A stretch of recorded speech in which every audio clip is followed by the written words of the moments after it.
This is Moshe coming to you from Israel in the Galilee, which is, you might have read about the Galilee in your Bible. It's the 11th of December. It's almost 10 o'clock, 9:52 in the morning. We're at 60 degrees. We'll hit 70. I don't see any rain, but overcast. And, well, what are you going to do? I'm going to go in the live stream here. Make sure we got sound and picture. Put a few posts up. We're good with sound and picture. And I'll do some posting here real quick.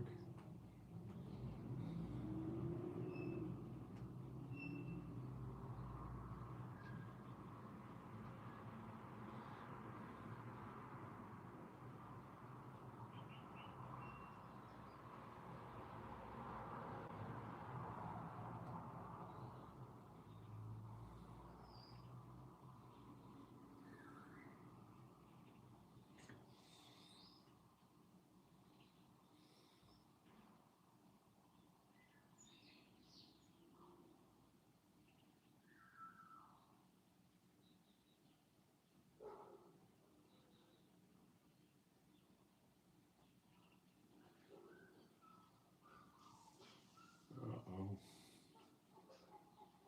I posted the wrong. Let me get it right.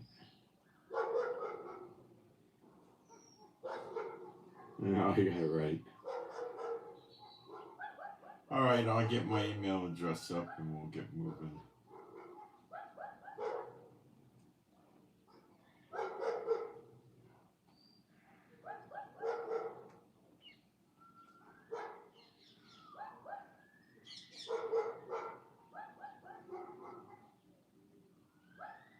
The barking will stop. That's mommy dog, and she doesn't bark much.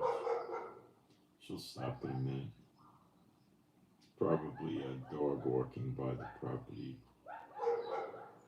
Because Yappa's lit up too. Chief's the wise one. He doesn't waste his time too much. Oh, some dogs barking back. That's an insult. They're not gonna like that. Okay, got that done. And I'm gonna do some praise and we'll get started. There is no God like Jehovah. There is no God like Jehovah. There is no God like Jehovah. There is no God like Jehovah. There is no God like Jehovah. There is no God like Jehovah. There is no God like Jehovah. There is no Messiah like Yeshua. There is no Messiah like Yeshua. There is no Messiah like Yeshua. There is no Messiah like Yeshua. There is no Messiah like Yeshua. There is no Messiah like Yeshua. There is no Messiah like Yeshua. There is no Messiah like Yeshua. Might have lost count, but we'll be okay. All right. Israeli tanks some hours ago were 9 miles from Damascus. Now, a tank can usually go 30, 35 miles an hour, but let's say 25 miles an hour. Okay, so that means 12 and a half miles in 30 minutes. So it's about roughly a 20-minute trip to get into Damascus.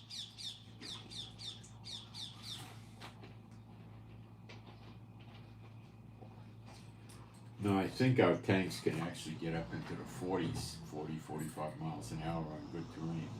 But let's not assume they're going to go into critical combat, attack or evasive maneuvers. So, it could be as little as 10 minutes. All right. And the $1 million question is, what are they doing? Now, I've been digging and I've got some pretty interesting facts.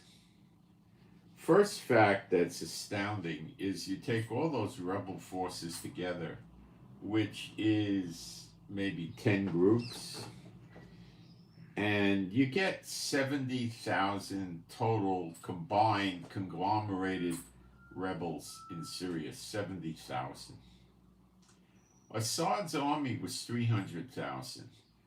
There was Hezbollah there, IRGC there, uh, militias backed by Iran.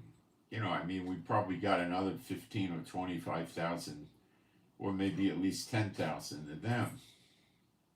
And everybody ran away. Does that sound weird? Do you think it's some conspiracy they cooked up?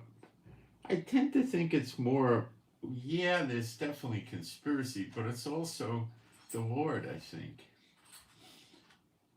It took me a long time.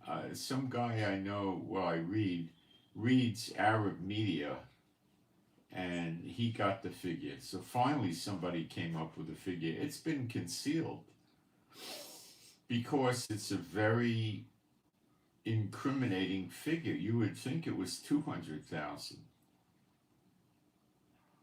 Now, it could be as low as 50 or 60,000 and as high as, 80 or 90,000, but we'll go with the 70,000 until I get better information. But this is probably pretty good. Even the Muslim media doesn't talk about the amount of soldiers these rebels conglomerated have. It's very unusual. They could be overthrown rather easily. And today we're going to explore the possibility of that. I'm going to discuss what the Muslims that favor Iran are afraid of. Okay? And I'll cover it now. The Muslims that favor the terrorists hate Israel, hate America, love Iran and Hezbollah and all that. They think that a deal was struck, maybe not yet put into force or maybe not signed, between Turkey, Iran, and Russia. Now that would probably include, and also Hezbollah, and it would probably include the Houthis in Iraq, that they're going to basically take Syria back.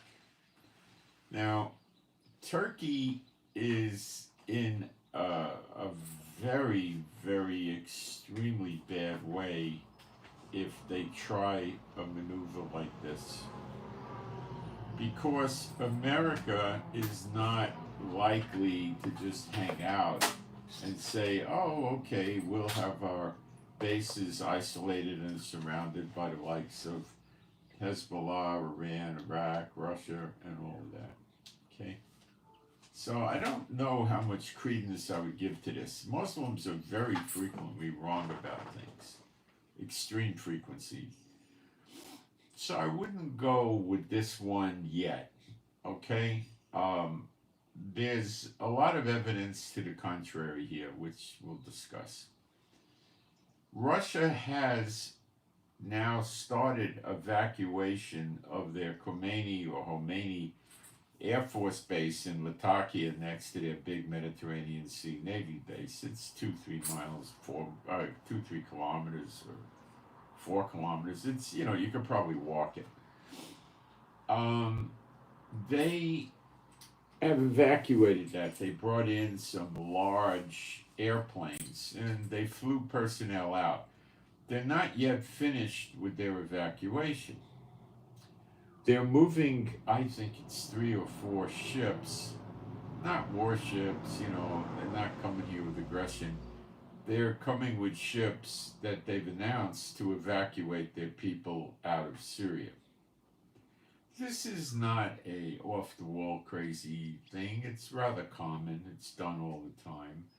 They just announce it and everybody's going to say, yeah, okay, no problem, right? And they're gonna go into their port and offload the Russians. Now this explains why the rebels never attacked the air base and the Navy base that the Russians had. they didn't want to aggravate the Russians because the Russians still have capability of sending bombers from Russia long range, or more appropriately out of Iran. So they fly planes from Russia to Iran, refuel, and then come in and attack. The rebels, like they did before the rebels got control of the country, and they blow them up. And the rebels don't want to get blown up, right? So Russia could have told them, listen, I'm out. Assad's a punk. He didn't fight back. I'm not wasting my time with this. My plate is full. Leave me alone. Let me get my people out of there. And if you don't, I'm just going to send long-range bombers from Moscow. I'm going to bomb you for like 10 days in a row, and you'll be so weak and you'll fall, something like that, right? And that's why those two bases were left alone. Other Russian bases were attacked. Russian soldiers were attacked. So I think the rebels figured, let's just let Russia go. Their position was, if they want to run away from us, let them run away from us. So what happens to the bases? Well, there could be a few things. The Russians coming in to do the rescue, the evacuation, can bring explosives with them and go around the base and blow. They don't care about the real estate, blow the buildings up and stuff like that. They might have, fail-safe explosives already in the base that if they have to evacuate, they have satchel charges of, 50, 100 pounds. They strategically place them and they set a timer and they get out of there, and then they just blow up. And they might do that or they may not bother. I don't know. So my indication here is that Russia is saying, see you around the campus, guys, I'm done. Okay? I don't see Russia and Turkey getting together. Turkey's in NATO, and that's going to give him a lot of problems with NATO. Okay? A lot of problems. Turkey was apparently working with the United States, possibly even Israel. Now you got to remember, Erdogan of Turkey has two faces. He has the public face where he plays to the Muslims, I'm going to burn Israel to the ground, and then he's got his real face, which you can ascertain by his actions. You can't pay a lot of attention to his words. Look at Biden. Oh, America great. Oh, say, can you see? And then he leaves the doors open for years, and you've got tens of millions of illegals running around the country, 70% or 60% military-age males. You see? So don't just listen to their words. Look at their actions. Do Biden's actions line up with America? No, they're contradictory. Anybody that leaves the door open wants to change the face of America or destroy it. Right?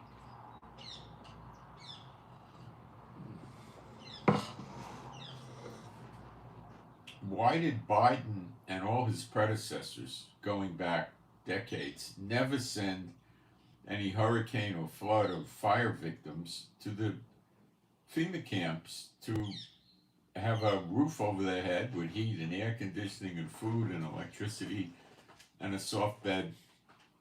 Instead, they let them live in tents. See, they're not pro-America. They're pro-Satan and they're pro the elite. Okay? Speaking of the elite, Malibu has an ugly fire going on over there. Yesterday, they evacuated people. Now, Malibu is a concentration of people in the entertainment industry.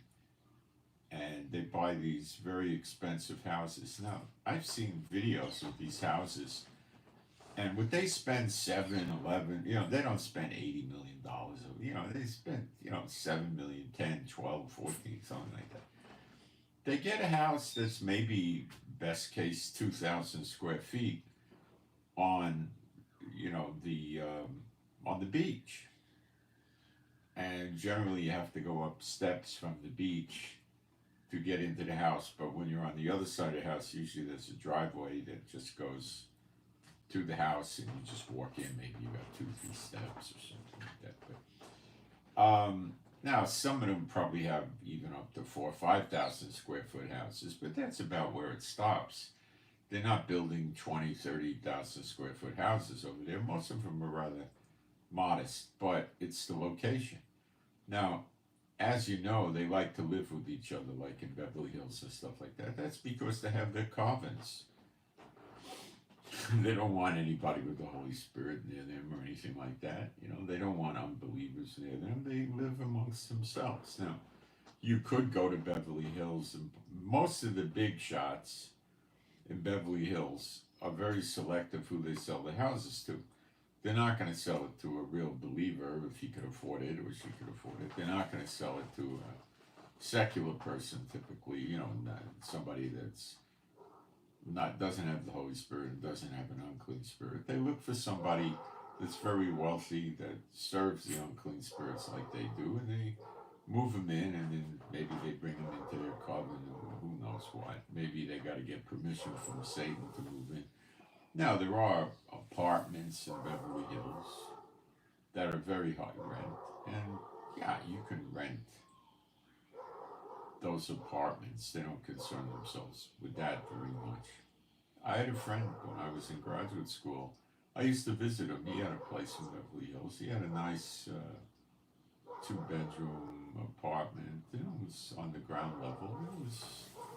It was nice. It was a very nice place to live. Now the people in Beverly Hills are afraid to go out in the street with their jewelry. They don't want to go out in the street and, you know, wear expensive looking stuff. They're concerned about that. Not all of them, but a lot of them are. It's too easy to get hit. You know, some of these people, you know, they have there's things as $2-3 million wristwatches. Really and truly, there are. And there's more of those than the average person would think. But there's a ton of, you know, $250,000 to $500,000 luxury watches flying around that people buy. Okay, those are rather common. Okay, even somebody with $500 million is going to look at a watch for $2 or $3 million and you say, what the heck am I going to buy that for? You know, I can buy myself. I go to business in Miami a lot. I can buy myself a 3-bedroom condo for $3 million. What do I need a watch like that? You know, but they also have to keep up with the Joneses. You know, the Rockefellers maybe keep up with the Rockefellers. So they'll buy an expensive Patek Philippe or a Rolex or Audemars Piguet, or, you know, there's other brands that they'll buy, and they'll drop the $250,000 to $500,000. But then they also, the women get, you know, 4 or 5 carat flawless rings with diamonds. Those things could go into the $500,000 to millions. Rings, tennis bracelets. You're talking multi-million-dollar pieces of jewelry. Large emeralds, sapphires, rubies. They make into pendants on necklaces. You know, and they got this stuff, and they're afraid to wear it. The only time they might wear it is if they're going to a party or a function where there's most likely going to be security. So they go out of their house and they get in their car, right? Big deal. There's no risk there. And they drive their car to the party, and then a car hop of valet parks the car for them, and they go in the house. And the people usually would have, you know, 2 or 3 security guards around there, which is enough. If they're armed, it's enough to create a rather large nightmare for people that want to stick the place up, because they can have a gunfight with the guards, and they could get wounded, they could get killed, they could have to commit murder. It's one thing to do an armed robbery, you're going to get jail time. But if you kill a security guard, you're going to get, 20 to life or something, So they don't like that. Okay, so anyway, Malibu burning is very interesting because I haven't kept up with it, but you might see the elites' houses burning. Um, we don't know. Malibu is very vulnerable to a hurricane or a tsunami because these houses are really at the edge, the inner edge of the sand. So they're right at the water's edge. Now, when I lived in Florida many, many years ago, I noticed that most of the hurricane damage, and we had some severe hurricanes, came within what most of the structures destroyed were on the beach, like these houses in Malibu, or within 1 block of the beach. When you got further than that, like you got to 2 blocks, there wasn't much damage because the waves wash up. They're not 200-foot waves. You get 12, 15, 18, 20. They wash up and they dissipate. The sand breaks them down, and then they go another city block or so, and then not much. They're, 1-foot waves or something like that. They might damage a house on ground level or something with water. That's about it. The wind damage, of course, is another problem. But when the storms hit the shore, they drop in their intensity. But the bands of the winds can get serious, several miles in. But anyway, we'll see what happens with Malibu. I don't know if it has any biblical significance or anything at this point. We've seen things like that before. Malibu and places like that have had fires before as well. So we don't see Russia making any moves that would make me think that they're going to come into Syria in force.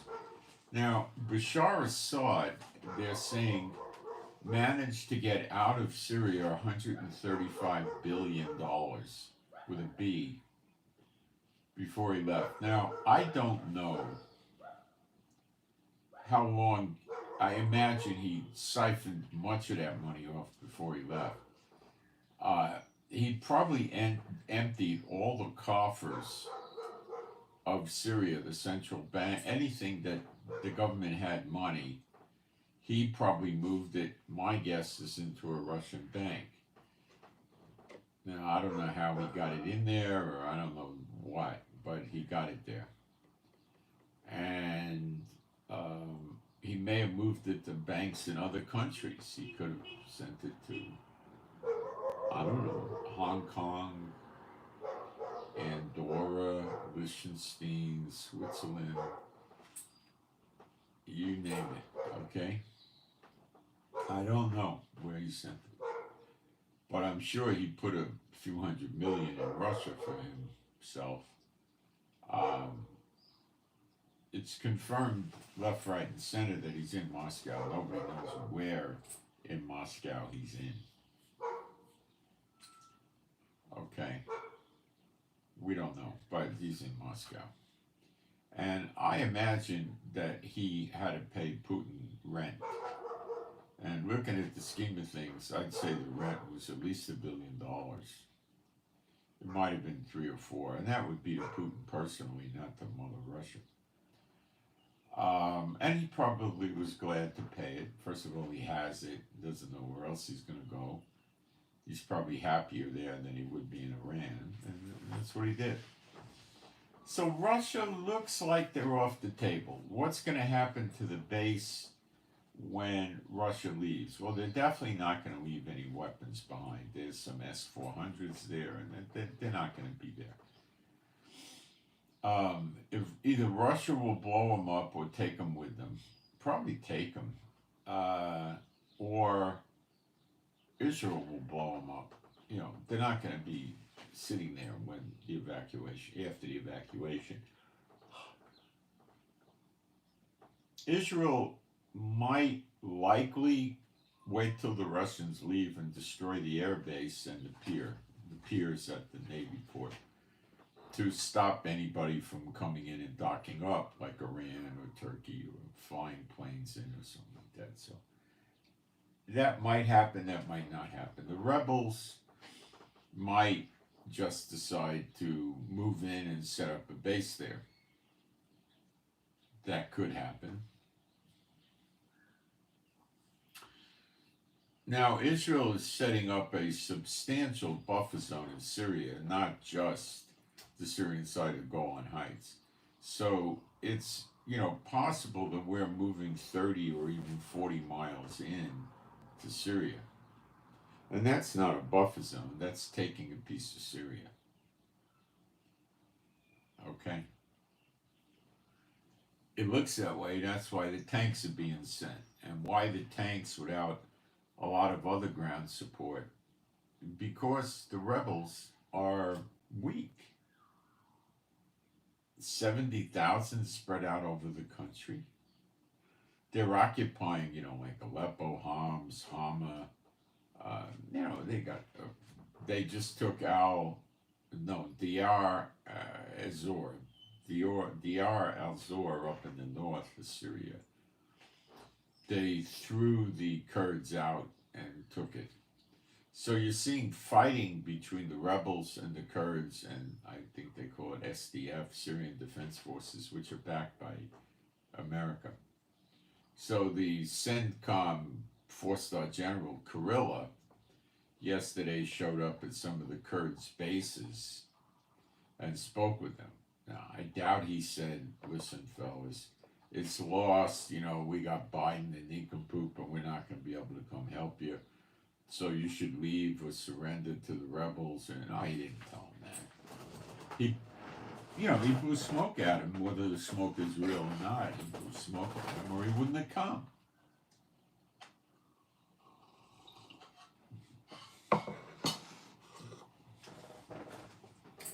But the rebels did take that city, which was in the control of those that America is backing. Now, Turkey has been attacking forces. Now, Turkey has been aircraft bombing weapons that the Kurds took from Syria, from the Syrian military. Now, Israel didn't bother attacking those weapons, because Israel doesn't see the Kurds as a threat to Israel, and they're not. So Turkey does see them as a threat, and Israel wouldn't care in the least if the Kurds started attacking Turkey. What do they care? So Turkey was blowing up their weapons. So Turkey is doing a dance very close to the Americans, and America is, he could cross a line. Blowing up weapons is, he figures that's not crossing a line. Blowing them up might be.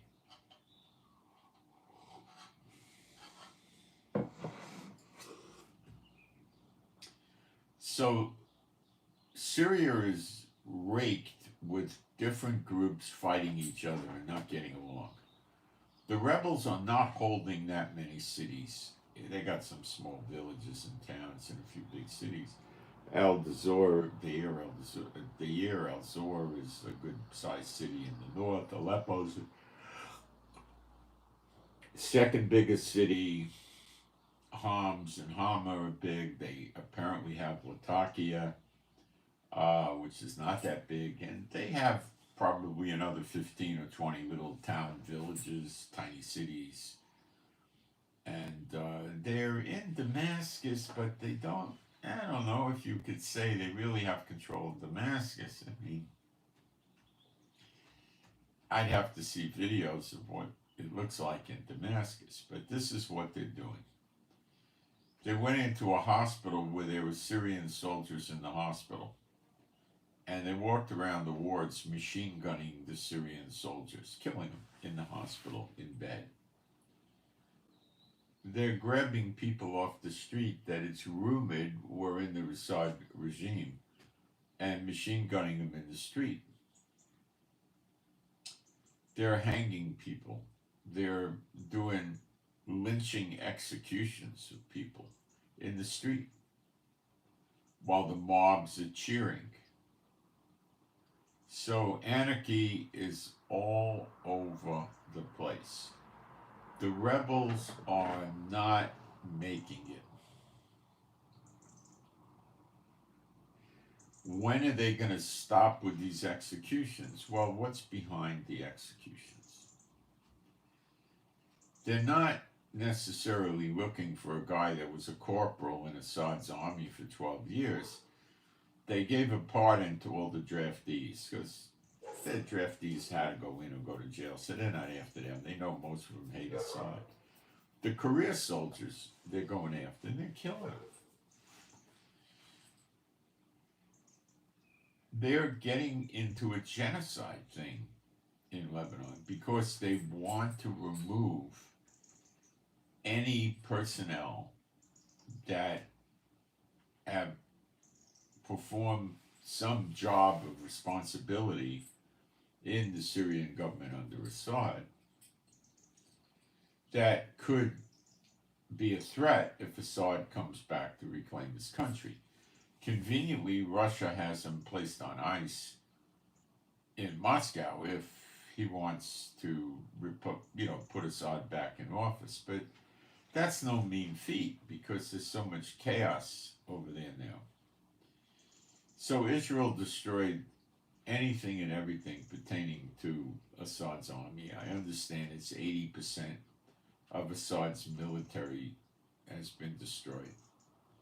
Planes, tanks, bases, radar, you name it.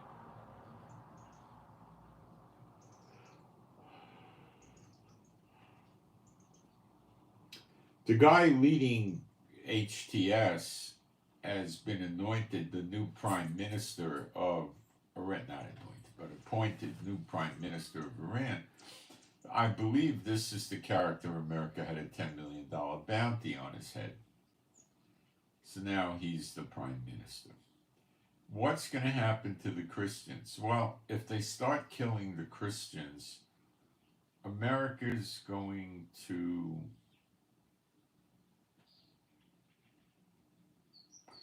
first approach, keep it out of the media. Second approach is they're going to have to speak out in outrage and probably do something.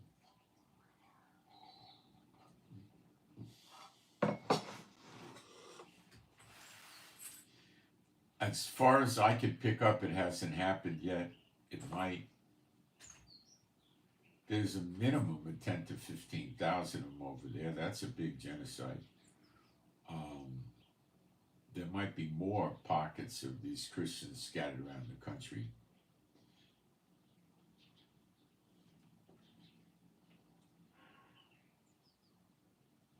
When Assad took $135 billion out of the country, you got to understand that the rebels have a Syrian government that's busted out broke.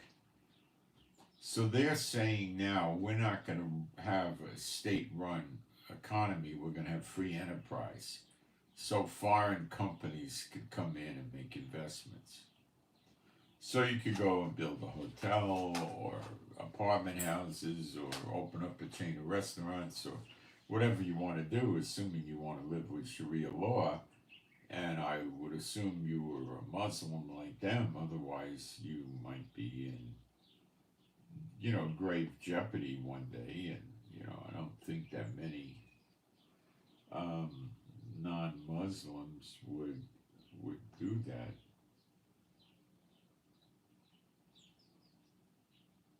Why would they want to do that,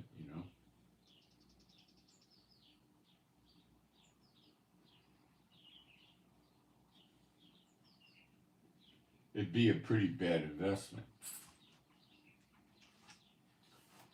So there's going to be trouble in Syria with food and anything exported. I mean, it's going to be dire.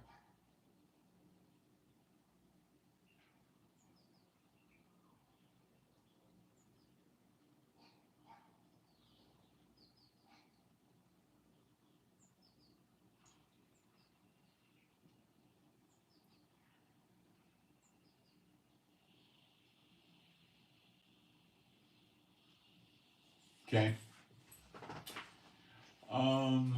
Let me check the live stream. See if we got to throw garbage out yet.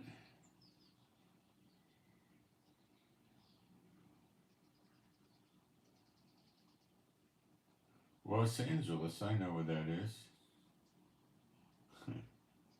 Okay,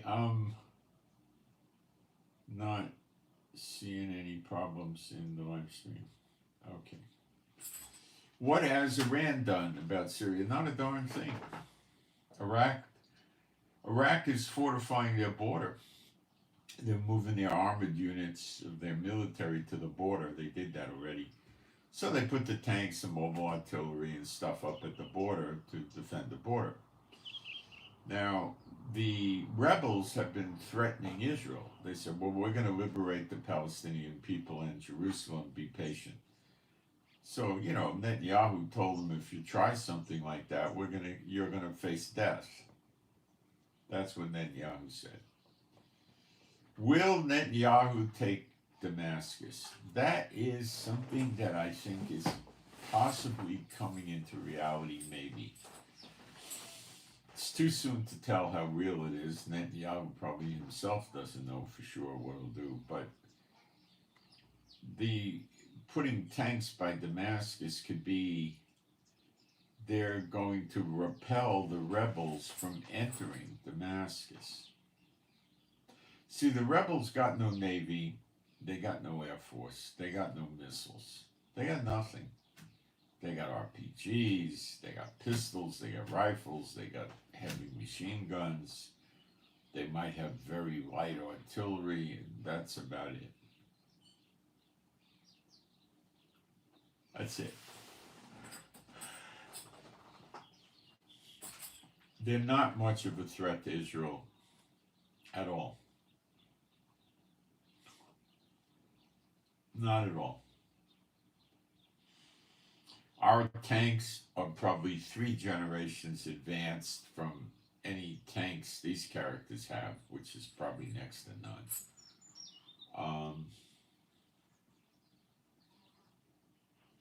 They can't. Iran would probably like to take back Syria, but here's the kicker. This is the BRICS war. America is well on its way to destroying Iran and Russia.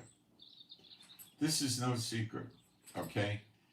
Iran is helping America by defying the IAEA ruling, that they're breaking international law because they're manufacturing whatever it is, uranium or whatever their cover story is, at a rate far in excess of what you're supposed to be held at. And then the Iranians answered by further expanding, probably by tenfold or more, their uranium production with more and more centrifuges. So Iran has basically insulted the IAEA and America, and this is a likely cover story for an attack on Iran. Oh, they're going to use their ballistic missiles and blow up America and Europe, and people would say, "Oh man, you saved our lives. Great going,"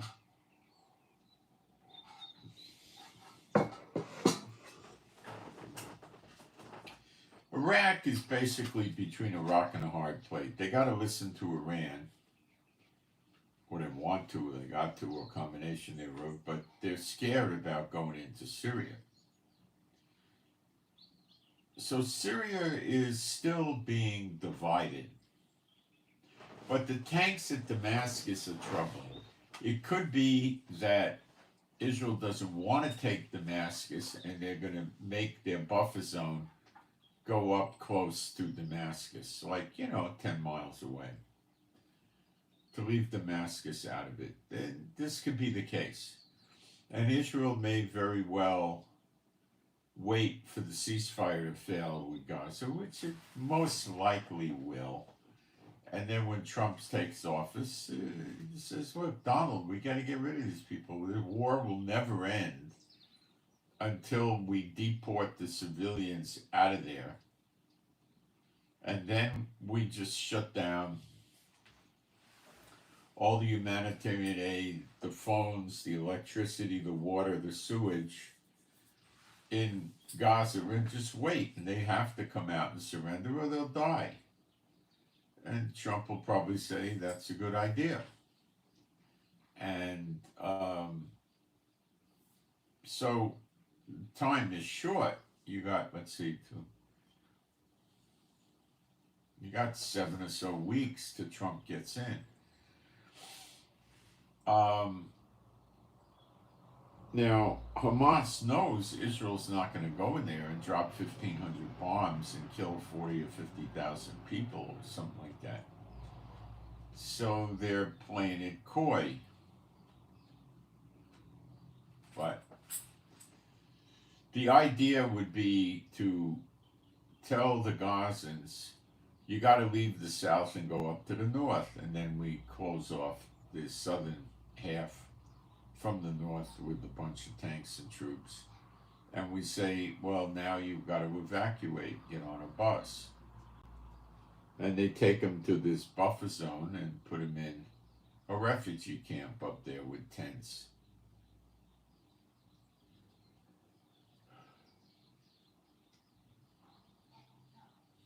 If the Palestinians object, they say, well, you could go back and get killed, but we're going to bomb that area you live in.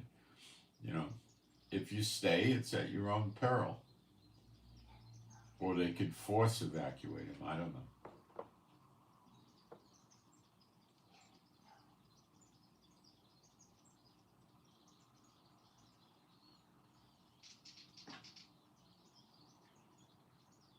Israel has taken cities, not Lebanon, in Syria, yesterday and told them, at least one city I know of, and told the people to evacuate. Now, there was no fighting in that city. They never bombed it to destroy weapons. They told them to evacuate. Now, Israel may be going around evacuating the people in this buffer zone. Just tell them, move, get out of here. Or your life's in danger. We're warning you. If you don't listen and you get killed, it's on you. But we lived here 50 years. Hey, you want to live here another 50 minutes and get killed for it, go ahead, you know.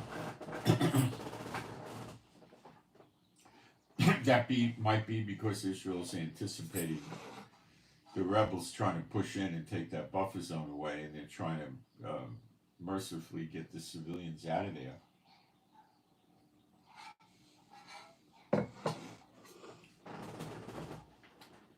So they don't get killed and Israel doesn't get accusations of genocide from the Muslims around the world.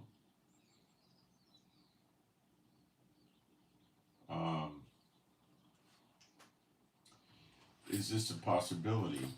It is. But I don't know why else they would have evacuated them. It's very unusual when we do an evacuation. In Gaza, it runs along the line of, we're going to, be bombing this area, you got to get out, and then they move them back a few days later. So it might be to evacuate the Gazans into Syria, because Syria's, as of now, it's a no man's land. It's a complete mess. Don't listen to what the mainstream media is showing you or telling you. I've seen the pictures, social media pictures. It's disaster there. Hey, he was with Assad. He was the minister of bus tires.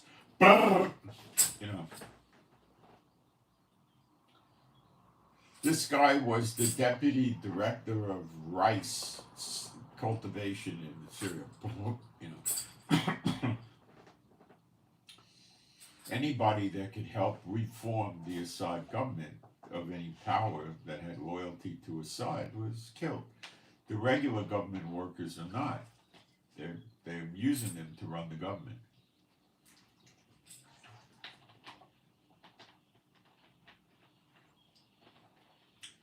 The way the communists used to work going back 70 years or so, or 60 years, is when they were trying to do a communist overthrow, they would move in with groups that would try to recruit people over to their communist beliefs.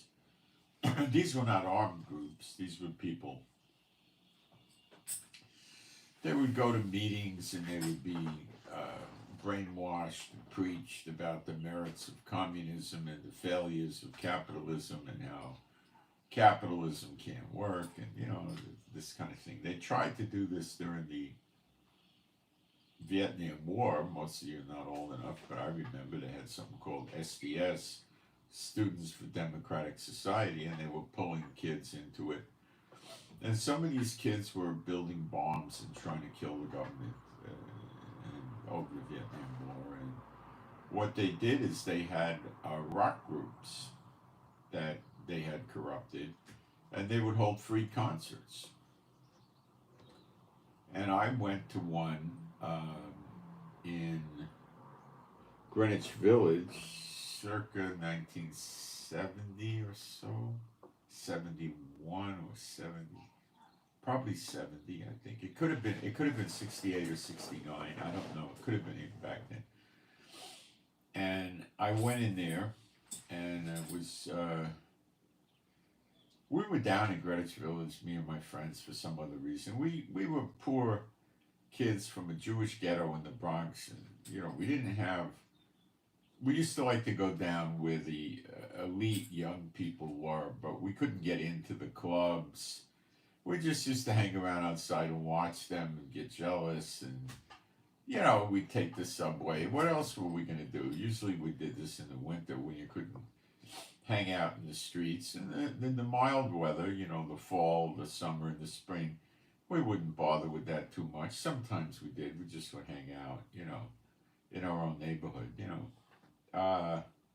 That was a heavily populated place. It was a schoolyard. I lived there. And sometimes it'd be 150, 200 kids hanging out there that were within two years or so of your age, or 3 years, because there were so many people there, you know, and you just talked, and, you know, you didn't do nothing. There was a park we hung out in, and there was a parkway with a wall we hung out in, and, you know, stuff like that. And that was the way most of the Jewish kids operated in the Bronx and Brooklyn. That was what, and in Queens too.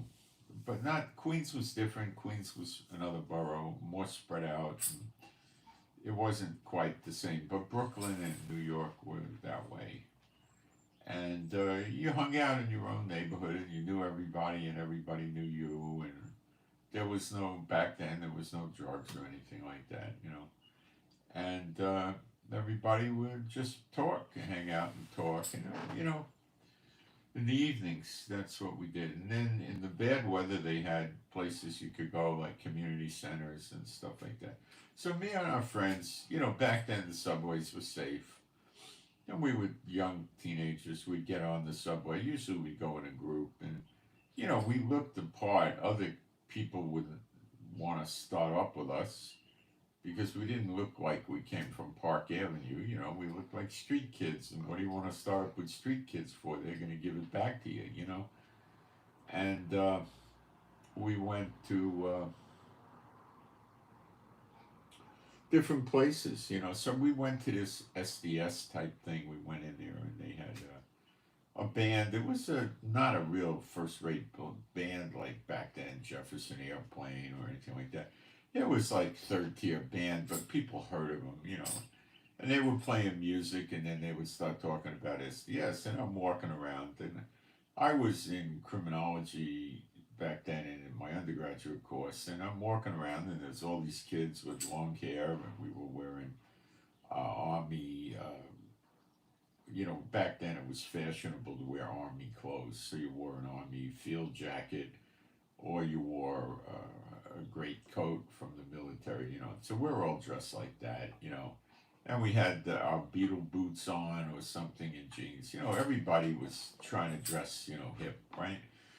So we're over there, and you know, I'm standing there, and I see this guy. He's about 6'1" or something, and he's wearing a conventional overcoat, you know, like a wool overcoat. He has a shirt and tie on. You know, he wears a hat. He did a white shirt, And he's sitting there smiling and watching the proceedings. And he had a notepad. Now, the other kids didn't know who he was. I knew what it was. It was the FBI. There wasn't military intelligence because they would have dressed differently. They had plenty of army clothes because they were in the army. And, it wasn't the IRS. It wasn't, well, we didn't have the DEA then. We had, I think back then it was Treasury Bureau of Narcotics, which evolved into BNDD and then it evolved into DEA. And it was FBI. That's what the FBI guys were. They were dumbbells. They had to wear a white shirt. Okay, they couldn't wear a blue shirt, a pink shirt, a green shirt. They had to wear a white shirt. They had to dress like that. They were they were well trained. They knew surveillance. Okay, they really, when they would want to get in somebody's house and plant microphones and stuff like that. Okay, people don't understand that, two guys didn't go into the doorway. One guy was looking out, and the other guy bent down, and he had all his equipment, and he started working the lock to open the lock, right? Right? It was way the heck more elaborate than that. They would make sure that nobody walked in on them, okay? They would surveillance the place and make sure they knew the routine of the people, and then the people left, right? And they knew where they were. They would follow them. Back then, they would use technical surveillance, but more likely physical surveillance.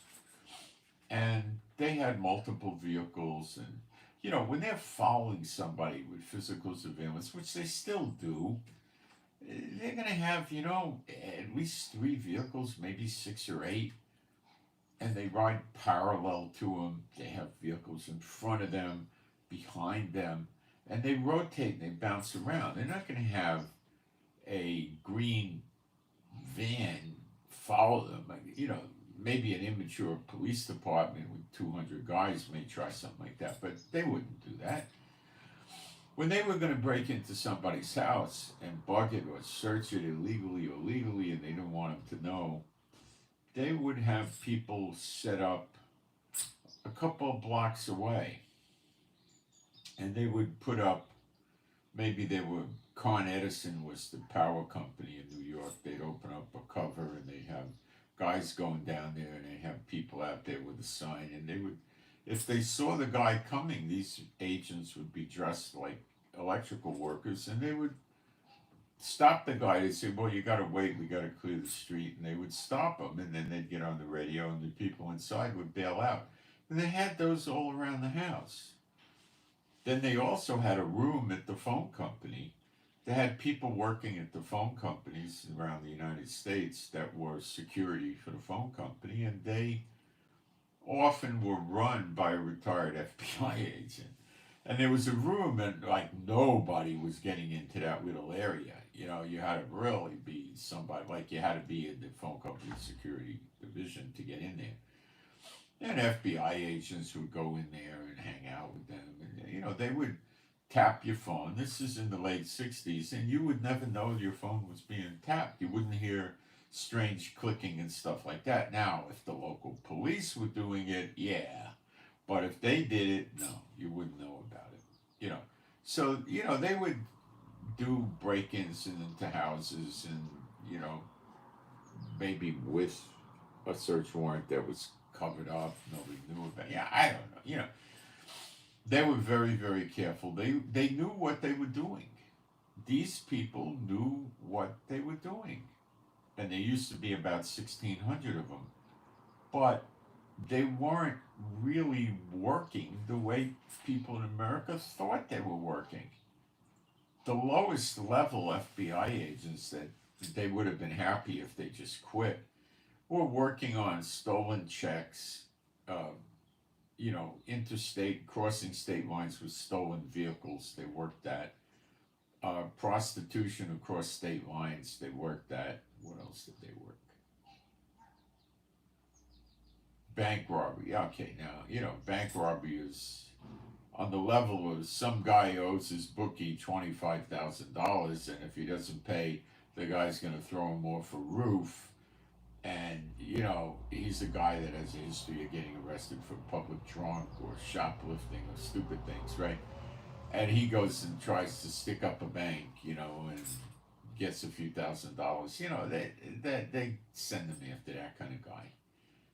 If there was a ring robbing banks every couple of weeks or something, well, then they would use real agents to go after them. They used to call the sophisticated ones the security squad. So these guys knew what they were doing, but they were working on political figures from America, big industrialists from America. Maybe they would watch sheriffs or police chiefs that were giving them a bad time. Or they would, much of their energy was foreign diplomats trying to keep tabs on spies. Back then, they would get phone calls that, hey, these people moved into our neighborhood, and out of nowhere, we don't know where they came from. They're acting really suspicious. We don't know. Phone calls like this were coming all the time.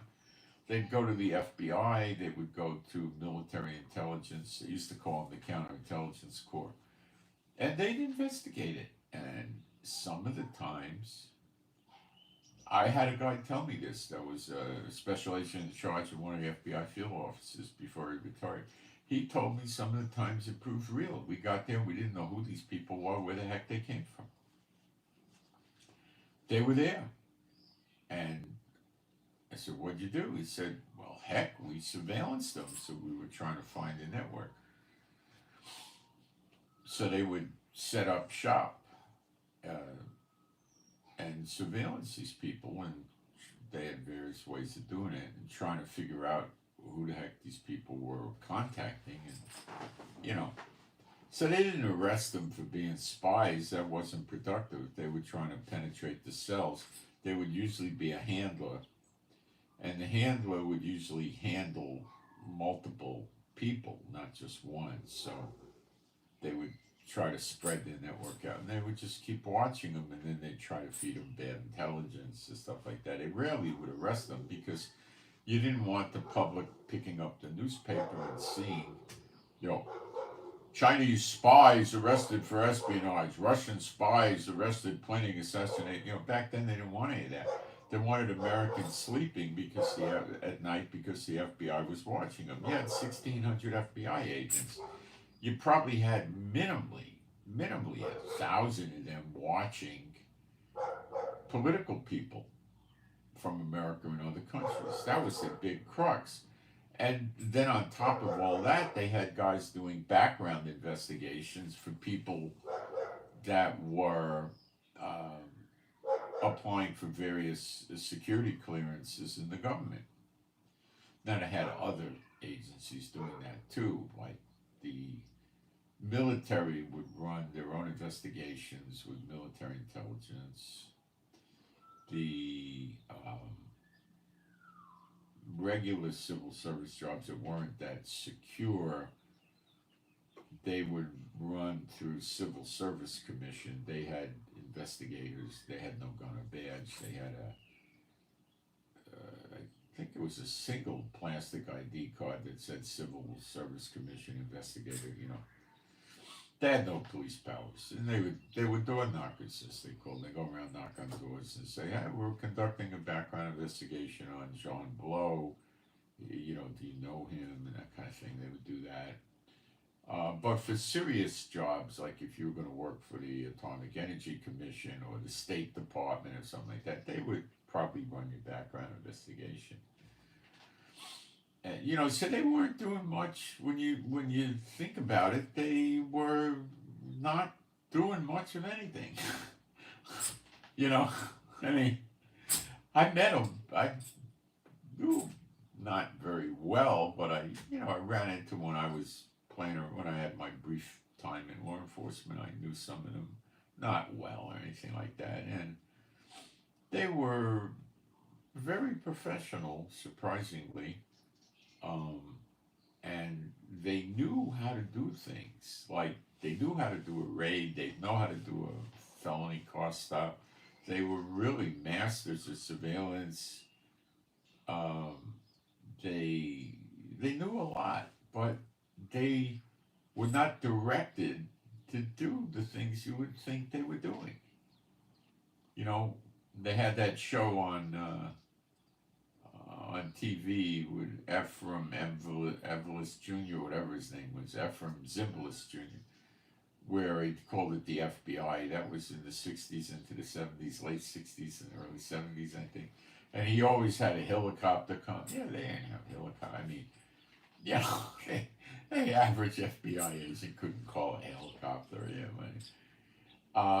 they were lucky if they had a car with air conditioning in it back then, you know. They didn't get paid that well, they got paid. But now, today, they got 16,000 of these guys. So they went from 1,600 to 16,000. You know, I have no idea what they do. And I'm out of touch. But they were, you know, it was very rare, you know.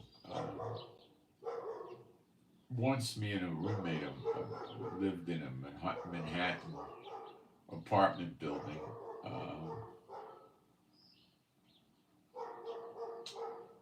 That was a doorman building. We were just fooling around. We wanted to live in the Upper East Side of New York, a swank neighborhood. But we moved in. We had almost no furniture in the place. It was 2 bedrooms. We had a view of a wall this far away from our window in the kitchen. We had a street view from the living room. You could see the street, but we were on a low floor. You couldn't see nothing. It was dark and dangy and all that. But we had a doorman, you know, and we were walking distance of great places in Manhattan. So there was a Hells Angels motorcycle club on the block. Seriously, the Manhattan Hells Angels motorcycle club was up the street, or maybe it was 2 or 3 blocks away. It was in the neighborhood, I can't remember. We used to walk by it. You'd see them out there walking their pit bulls to go potty in the street, you know. So we're walking by there, you know, and then one day my parents get a phone call from the FBI. They're looking for somebody, apparently one of these Hells Angels guys, and you know, me and my roommate's name came up and all this stuff. So my father calls me, says they called me at work, or your mother called me. So I said, relax. They do this stuff all the time. I'll go down and talk to the agent, you know. So I went over to FBI in Manhattan, and you know, the guy came out. You know, he was extremely nice. He knew I wasn't the guy. You know, how many of these guys are going to show up at the FBI headquarters? You know. So the guy comes out and he says, well, you're not the guy. I said, no, you know, I don't mind coming down here, though. I don't mind cooperating with you, you know. He says, well, really, thank you and appreciate the trouble and all. Yeah, that was it. And then my friend didn't want to do it, so he had hippie hair down to his shoulders and dressed like a hippie to a great extent. So they came to his house. He had an apartment in a bad neighborhood in the Bronx. But, you know, at that point, you know, they were going backwards in time to something. So they came to his house. They knocked on the door. I told him, just open up the door and talk to him. So he listened to me and he did it. And he said, oh, you know, you're not the guy. You know, we're sorry. You know, that kind of thing. I don't know what. I think it was something with the motorcycle gang. They would get in trouble with the FBI. So anyway, what's going to happen in Syria? I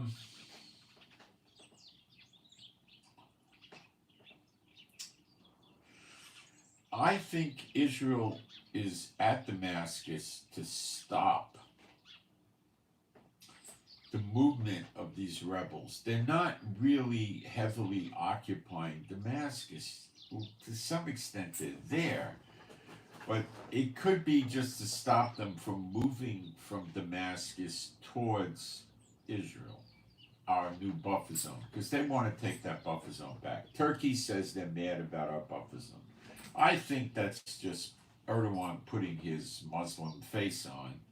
He's not a Muslim. He's a Satanist. He just says he's, you know, to make the Muslim world, think he hates Israel and all this stuff, which he probably does, uh, because he's a Satanist, not because he's a Muslim. So, they never should have took a buffer zone. Big deal. So that could be why. So we might have just went up outside Damascus to keep them away. 9 miles is a brief distance from Damascus. So the major suburban regions and areas of Damascus wouldn't be affected by us.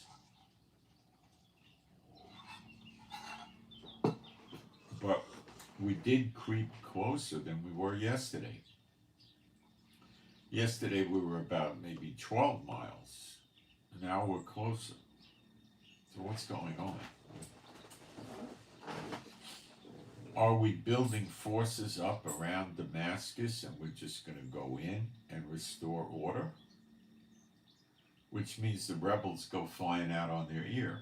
There's only 70,000 of them. They're holding Deir el-Azur, Hama, Hamas, Latakia, Aleppo. And they're all over the place as well. They're doing surveillance, they're trying to, what are they going to do to us? They don't have what to fight with. Will Turkey help them fight Israel? I doubt it. America's still got 12 bases in Syria. They said they're not leaving because they have a mission to fulfill, a very important mission, whatever the heck that is. Protecting the oil fields for the American oil companies, probably. And the SDF is backed by America, and Turkey's against them. There's fighting, and he's destroying their weapons, and the Kurds are with America, and Kurilla, the four-star general from CENTCOM, was just up there yesterday talking to them at their bases, and Turkey's attacking them voraciously and blowing up the weapons they grabbed from Assad. So does Turkey want to see how far he can push America?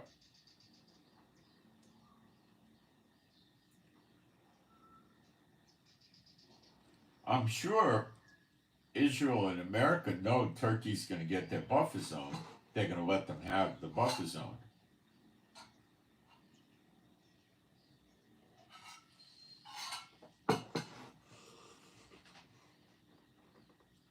Turkey seems to be supporting the HTS people, the rebels that got the control. That's who he's supporting. So you see, the thing is a conglomeration of a mishmash, and whoever gets Damascus is going to say they run the country now, which HTS is doing. However, if Israel drives them out of Damascus, they don't run Syria. Think about it. They don't run it. That's why Putin wants to keep going after Kiev, the capital of Ukraine. So then they're reduced to being a bunch of rebels running around Syria, not unlike Hezbollah was, and not unlike the Iranian-backed militias were. Just a bunch of ragtag rebels, Al-Qaeda and ISIS, running around in Syria, holding possession of certain towns, cities, and villages and geography, just like when Assad was in power. The Kurds had their areas, the Shiites had areas, Sunnis had areas, the people opposed to Assad, the rebels in Syria, they were living there in their own areas. That's what I think they're going to reduce it to.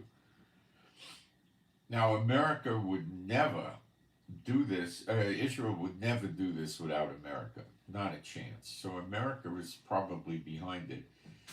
I think America played the rebels for chumps, along with Israel and maybe Turkey.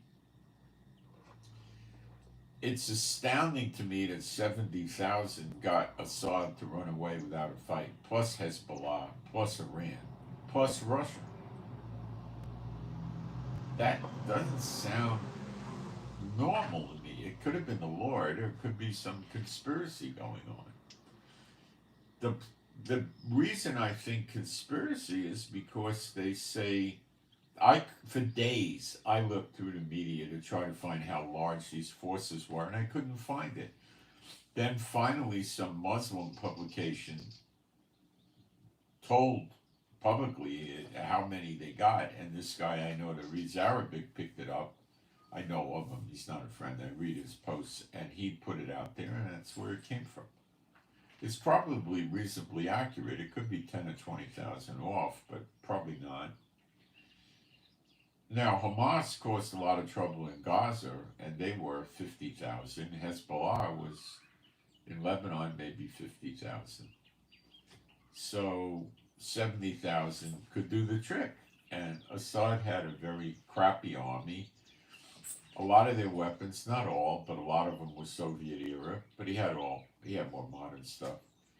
And he had a lot of conscripts, and it's coming out now. He was a brutal, evil dictator with torture prisons, and what he did, man. But what he did, the rebels are doing. Hanging people in the street, gunning people down in their hospital beds. Come on.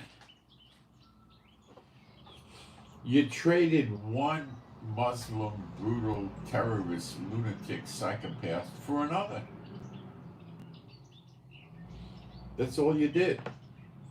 And they put a new paint job on this HTS guy who anointed him or appointed himself as the new prime minister of Syria. And, he's the same inside, the same jackass. And look at the actions that's going on. So there's a reign of terror, anarchy, chaos in Syria. And the people in Syria are desperately afraid of another war in Syria. And they are afraid of America, they're afraid of Israel, they're afraid of Turkey, they're afraid of Iran, Iraq,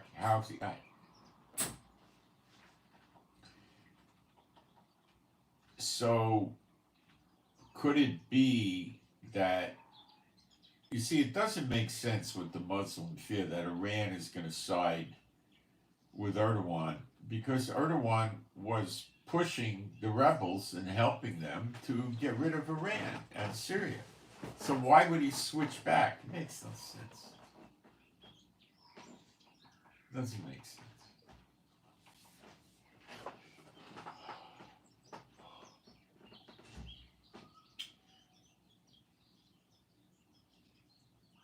And that's just their fears. America at the beginning was attacking, I believe, if I remember correctly, some of the rebels supported by Turkey, their weapons were getting blown up by America. So it looks to me strongly Russia's going to leave. I don't see signs of Iran. Now, what's the problem Iran has? They have no radar. They can't guide their missiles into Israel. That's why they've never attacked us again. And they can't defend at all against us attacking them. So if they go into Iraq and join with the Iraqi troops and bring tanks and all that stuff, and then roll into Syria, what would happen? Well, chaos. Let me explain. That 70, and now if they come in, Iran, to be realistic, couldn't just send 25,000 soldiers. They'd probably have to send 100,000. Iraq would have to come up with 100,000, and you could throw in the Iranian-backed militias, Hezbollah and them in there too. And then they would have to try to enter the border of Syria in multiple locations fairly at the same time. They could separate it by a day or two or three, but it would be more effective if they did it all at the same time, try to come in 2, 3, 4 places, probably 3 or 4 places. The rebels that have the so-called control over Syria, which they don't really have, would have to meet that, and that would require them to deploy oh, I would guess at least 10,000 troops per penetration location. And just standing there with rifles and, machine guns isn't going to cut it. They're going to need artillery, mortars, mobile artillery, tanks, as a minimum.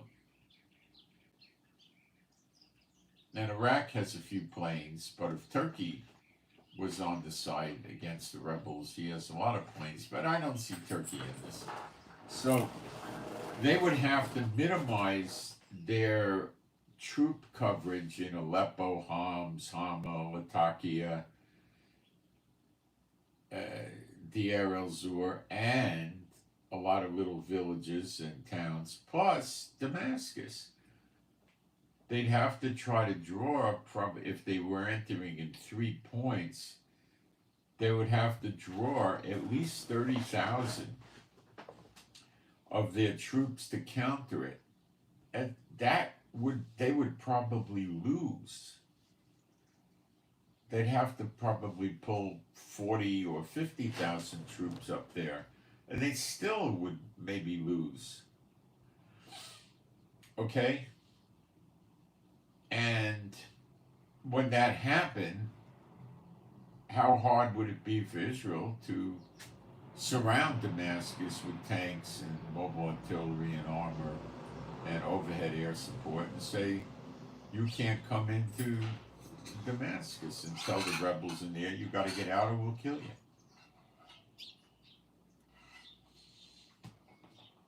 You're threatening Israel. Get the heck out of Damascus. Go up by Turkey. Go kill Erdogan.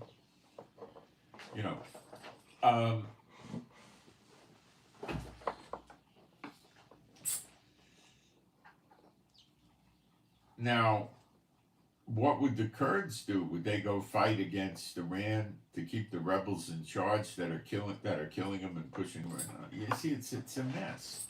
What would the Druze do? What about Bedouins there? What would they do? What would the Christians do? What would the Sunnis do? What would the Sunni militants do? What would the Shiites do? What would the Shiite militants? It's crazy. What would they do? What would they do? We don't know what the heck they would do. Now, what would Israel and America do? Let Iran and Iraq take Syria back with Russian air support? Nah. Forget it. Deny. This thing is a BRICS war going back to October 7th. It's designed to take out Iran. So BRICS is not going to have the benefit of them selling their oil and natural gas for billions every month in non-US dollars to other BRICS members. Now, it appears that the Biden administration is against their own country with the open doors, but they're also against Iran.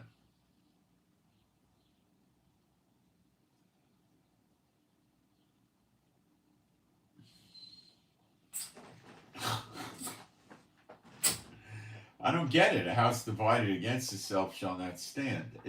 This I don't get. Okay?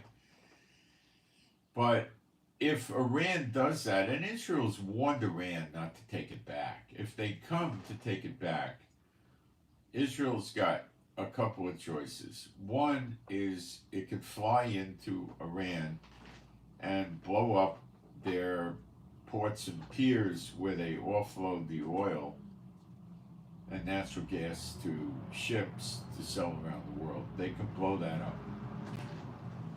And that would be easy as pie for Israel to do, and it would be a serious warning to Iran, which they would probably not heed. And but maybe they would. And if they didn't, then they would push in. You see, Iran knows all this could happen. So if they do decide to take or attempt to take back Syria, they know they're going to get bombed, and they don't care. So then Israel could bomb the Iranians coming in, along with America. They probably would. And that could start major trouble, because now they're at war with Iran. Iran's going to fight back against the soldiers, and they're going to say, oh, we're going to send another 100,000, another 100,000, and all this stuff, right? And you got crazy wild cards like Armenia and Azerbaijan, and what are they going to do? What's Afghanistan going to do? You know, all this stuff, right? Um,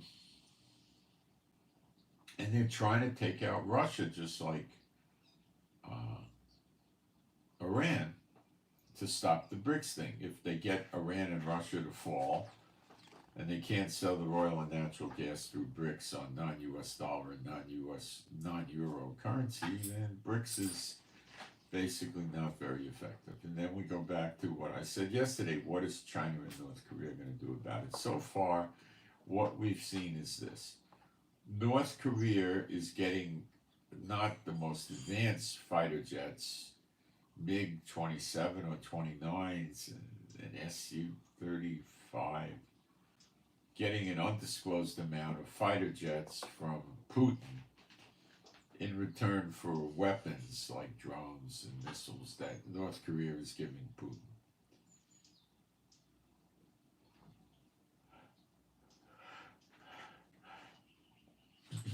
So Putin is not in such great shape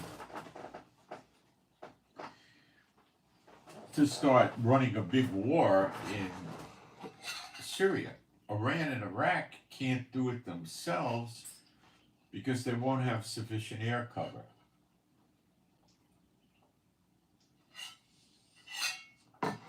But they're dumbbells, and they might try it. And I don't know if they will or they won't. But to say they're never going to do it is not wise. They may very well try it. And that might be the beginning of the destruction of Elam and Damascus and Ruinous. Heap. The fact that Israeli tanks are so close to Damascus makes me think that it's a high probability that Damascus is going to turn into a battle zone.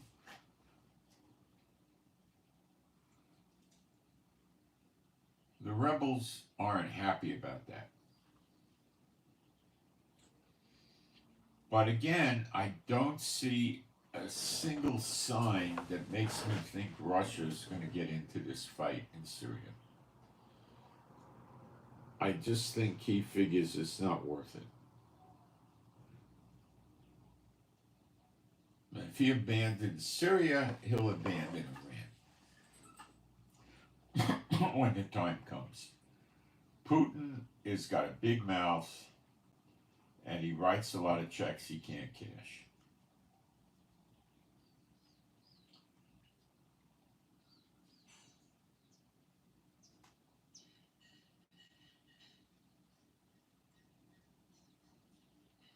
Are the competing powers particularly energized to quickly accomplish goals before Trump arrives off? Well, this is what the Muslim pro-terrorist, pro-Iran media are saying, that they want to make a move before Trump takes office.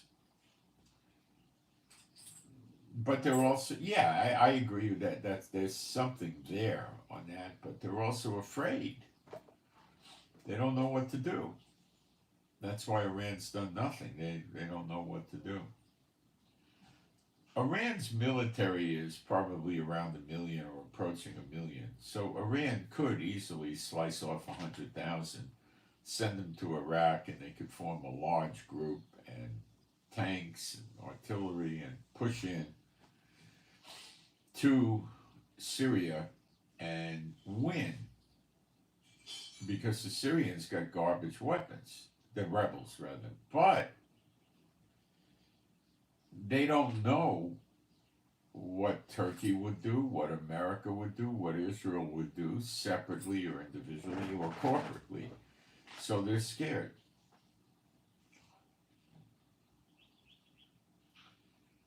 Israel is not going to let Iran come back in. Israel will, if they have to, put 100 planes in the air to bomb the forces coming from Iraq. But then Israel may start seeing that this is a lunatic asylum in Syria now, which it is. It's a Looney Tunes bin. and say if Iran and Iraq try to come in now and they fail, well, there'll be another day and they'll try it again and they'll try to get other countries involved with them. So maybe the best thing we do is take Damascus, run the rebels out of it, and the rebels are no longer able to run around legitimately saying, oh, we're the new Syria, because they don't have the capital. So now they're reduced to a bunch of ragtag, Che Guevara type rebels, guerrilla fighters, holding a few small parts of Syria. So what? Who cares? See what I'm saying? What would Israel do with Damascus? I don't know. Why would we want to occupy it? It's a headache for us to occupy it right now. Biblically speaking, we should. But the government of Israel at this point in time does not follow the Bible. So what would they get out of it? Well, they would inherit a bunch of people in chaos. I don't think they want that. The real remedy for America and Israel, and maybe even Turkey, appears here to get rid of this rebel government. They've served their purpose. And they're no longer needed. They're too hard to control. And they're creating anarchy and chaos in Syria.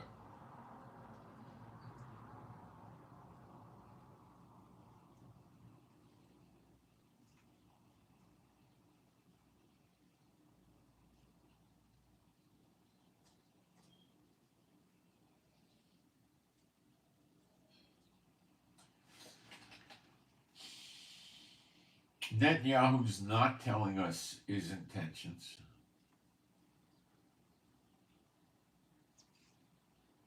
He's saying that the Golan Heights area belongs to us forever, for eternity. He's not giving it back.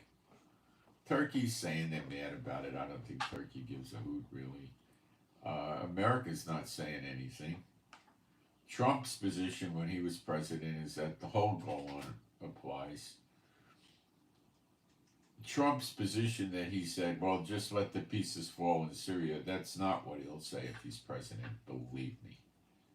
Because Iran and their proxies want to influence great, heavy-handed control over all the oil-producing countries in the Middle East to force them, if he has to, into selling oil and natural gas, not on the US dollar, or not on the euro, on the BRICS currency. So Trump is not going to just sit there and say, oh, BRICS, well, we got to live with it now. No, he's going to get very proactive about it.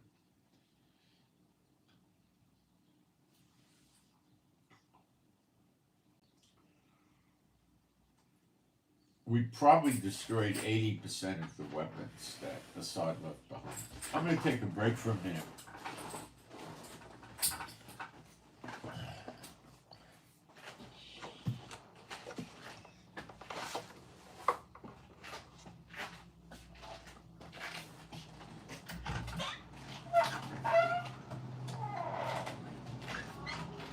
I'm not.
So, what do I think comes next?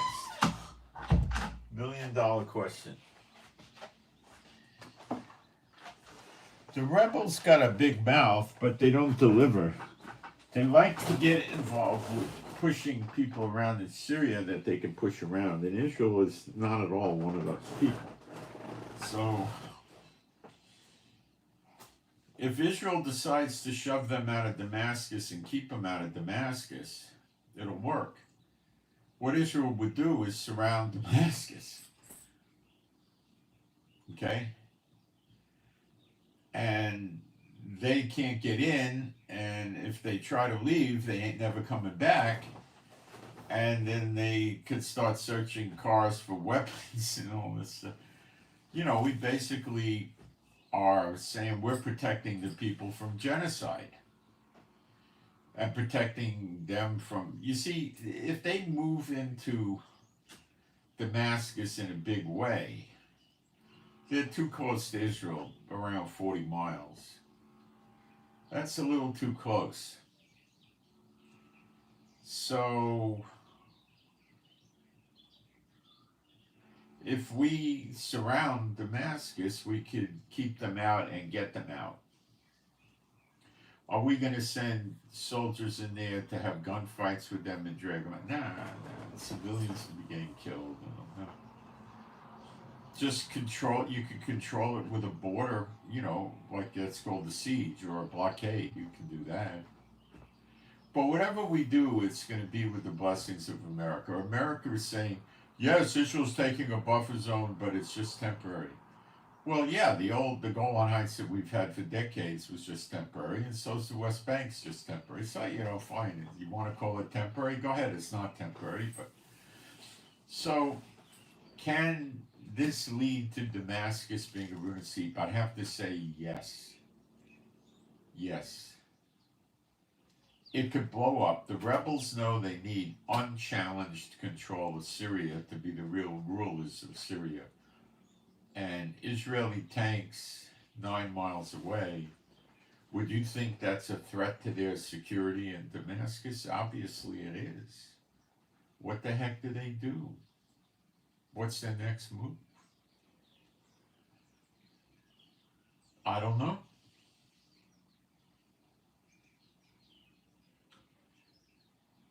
Iran would do nothing without Russia, nor will. Well, if the Iranians can replace Russia with Turkey, then Iran will make a move. But would Turkey really do that? That's the question. Now, Turkey doesn't want to see Israel on their border. But Israel's nowhere near North Syria by Turkey. But when you read the Psalm 83 war, which people think, and very likely correctly so, that is the Zechariah 12 war, Turkey's in there, isn't it? Let's check. Wait. I think it is. I can't remember all these countries, but I have a list, and it won't take long to get to it.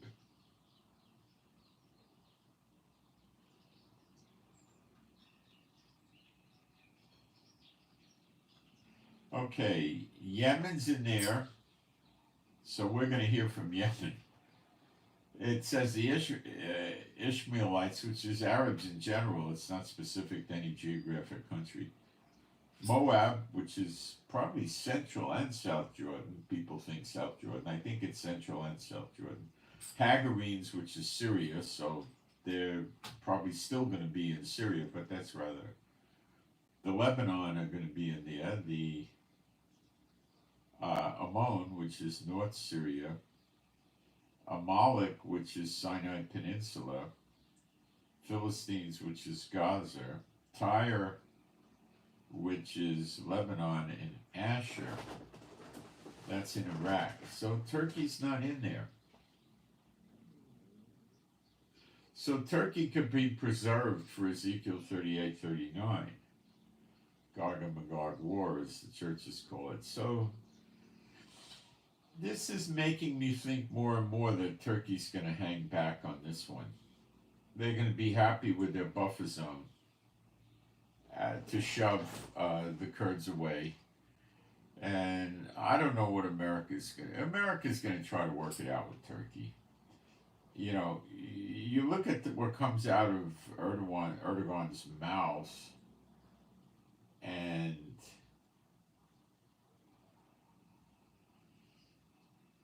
you know his actions, and they don't line up. His actions, he doesn't deliver.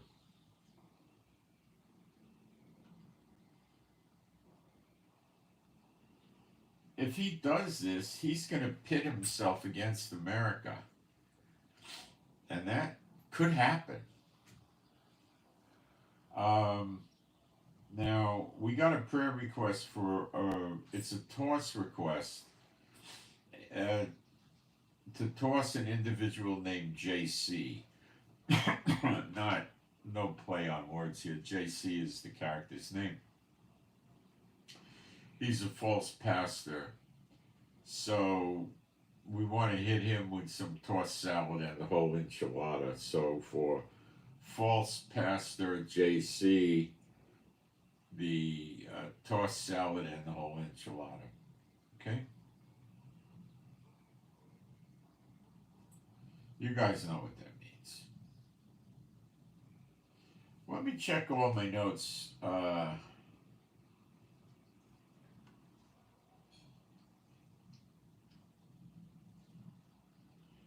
See, this reign of terror going on with the rebels that's got to stop.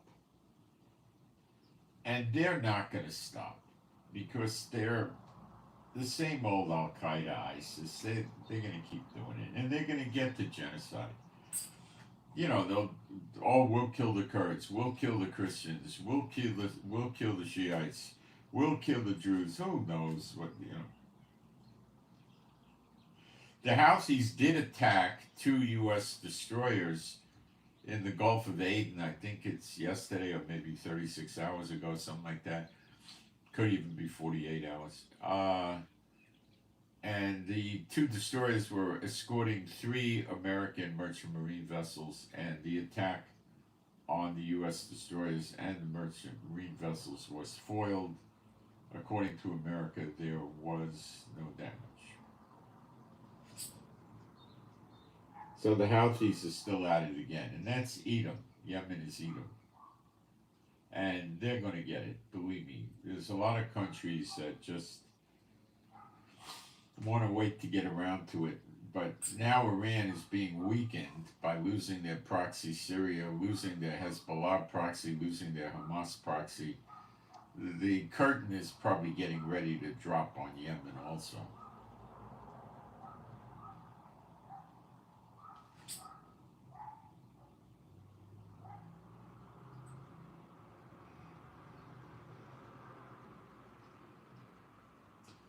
The other day I said China was circling Taiwan with 90 warships. That was an error.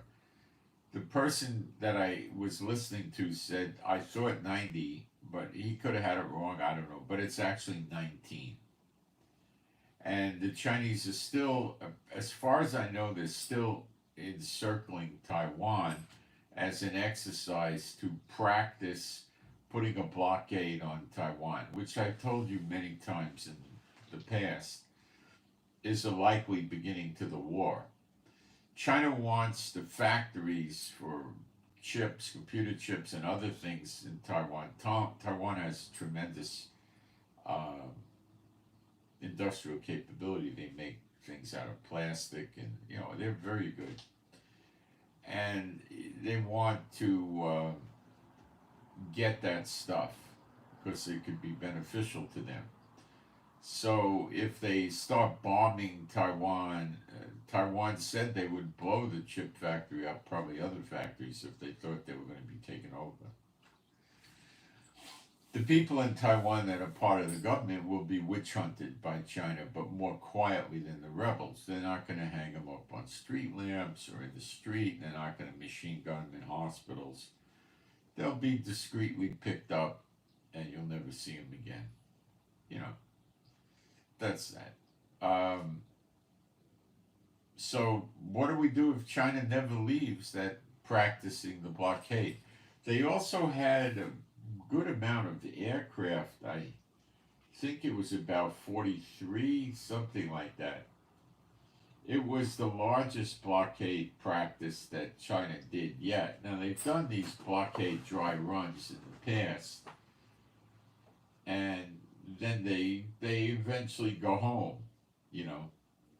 Taiwan is very nervous. They put tanks at their airport. I don't quite understand that unless they're afraid of Chinese planes landing at the airport or parachuting in and taking it over. I have no idea.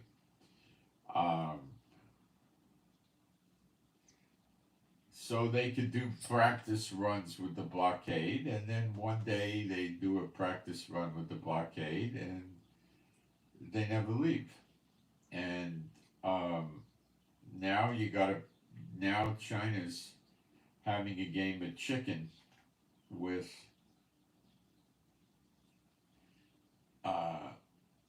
America and other countries over Taiwan. Chicken was a game kids started playing in the 50s with their cars. They'd go to some rural roads. Two teenagers would square off. They'd be a half a mile or a quarter mile or a mile away from each other and barrel down towards each other on a road as fast as they can to see which guy swerves away first. Practically always somebody swerved, but I believe probably on a rare occasion they had an accident. But it probably was the guy swerving out of control or something. But it's an idiot's game. And that's the game China would be playing with this blockade. So China might be waiting for America to get deeper entrenched in the Middle East. And then Ukraine may light things up in Europe. And now America's got a lot of assets in Europe, a lot of assets in America, and now they got to deal with Taiwan. And that's the best chance of victory that the China, North Korea, Russia, and Iranians have. There's been a number of drones flying over military bases in New Jersey. Fort Dix is a very big one they have. It's really just over the bridge from New York. The George Washington Bridge is very close to New York City. And they said these drones are coming from the Atlantic, which means basically nothing if you were in a court of law, but probably from Russia. But they could have came out of Cuba, they could come off ships. Who knows? Who knows?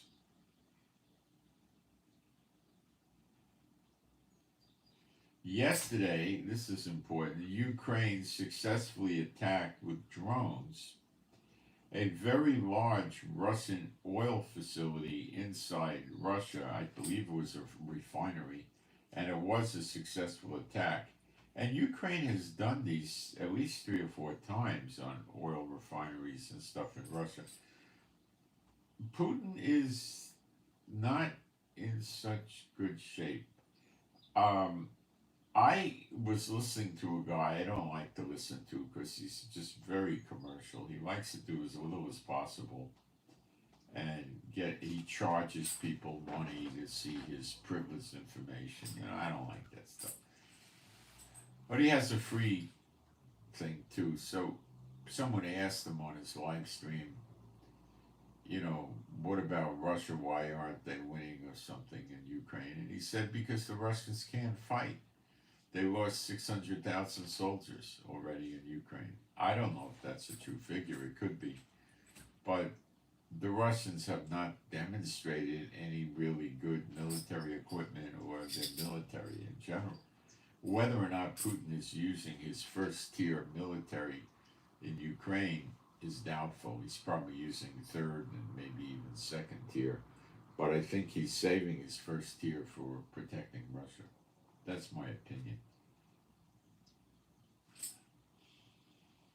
How do you think Trump's going to react to the Houthis attacking American ships? You think they're going to say on January 20th, they're going to call Trump up on the phone and say, well, you know, Donald, you know, we're the big bad Houthis and we're afraid of you, so we're not going to attack ships anymore. They'll try to show Trump that they're going to attack ships probably after he's sworn in on the 20th or the next day or the day after. And what do you think Trump's going to do? Take it as playful gestures? No.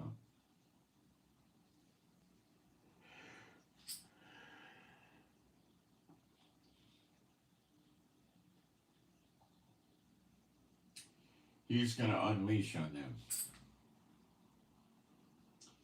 Biden might unleash on them too, because the axis of evil that Iran was running is falling apart. So now he might really start pounding Yemen or Edom.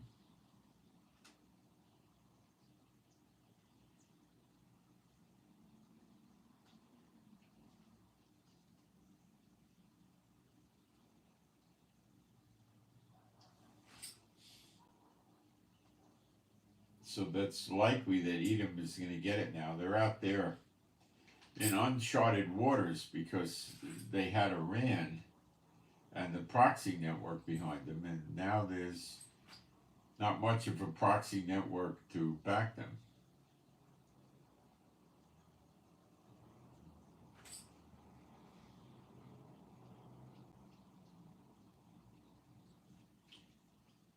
Russia giving fighter jets to North Korea is not going to sit well with Biden or Trump, believe me.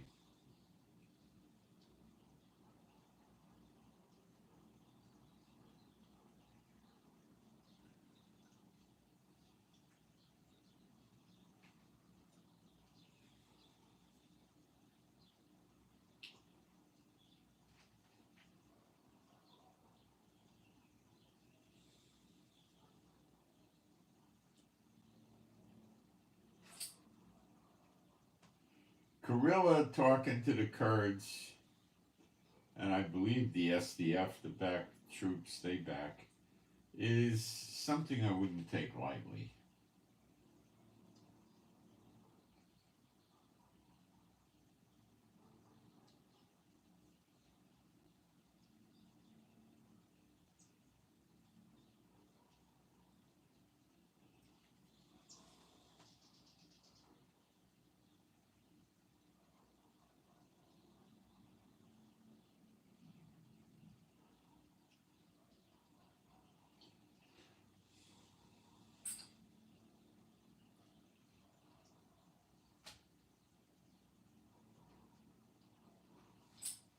America doesn't seem to be doing a whole lot about these drones flying over New Jersey. I guess that falls more on the military than the FBI.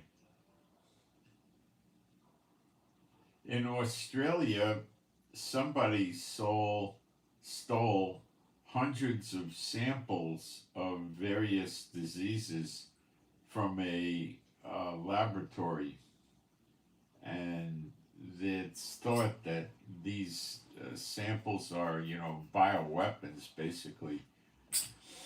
And it could be some terrorist group that took them. It probably is planning to either reproduce them or use them as they are. I don't know.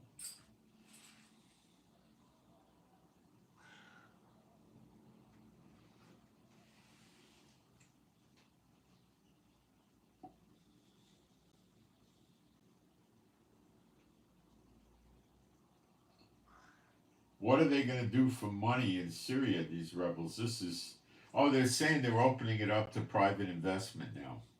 It's not going to be state controlled businesses. So, in other words, they're saying, McDonald's, come open up 40 restaurants here. Burger King, Pizza Hut, Chevrolet, Ford, who's going to go there? It's so unstable. Who the heck's going to go there? Plus, they want a radical Sharia law country. Nobody's going to. I don't know who's going to go there.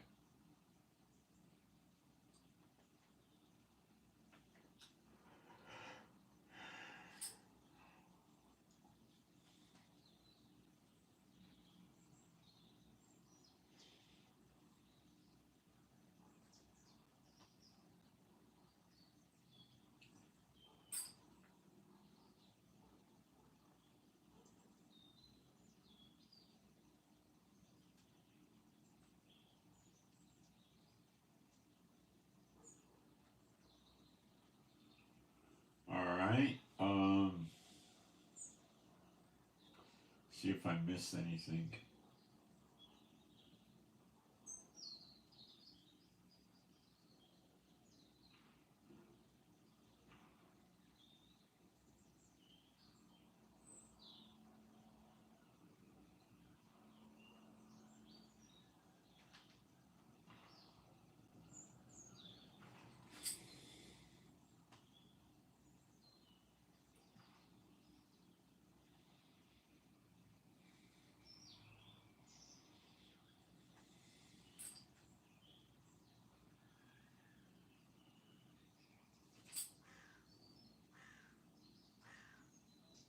Let me see if anything happened since I started the broadcast, because this is such a fluid, fast-moving thing going on in Syria. Every few hours something happens. Let's scan. I'm going to use my social media, which gets the news many hours before mainstream, usually 12 or so.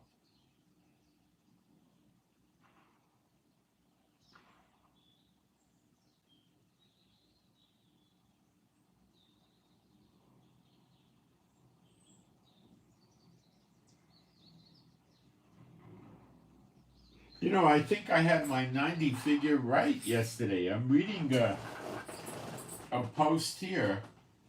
Taiwan says troublemaker China expands military drills around the island, being Taiwan. China's biggest maritime drills in years involve about 60 warships and 30 Coast Guard vessels, is deployed from near the southern islands of Japan to the South China Sea, a senior national security official told FB. So I think that maybe my figure was correct then. See, there's the problem when there's so much news going on around the world is you get mistakes, you know, but I really try to cover them and clean them up. So the 90 was a good figure. 60 and 30 is 90.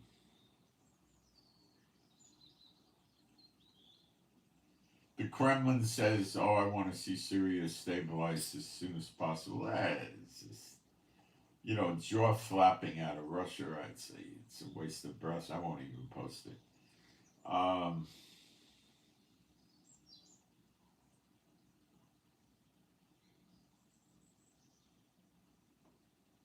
We were still bombing military assets in Syria last night. So Netanyahu's in a definite hurry to get rid of these weapons.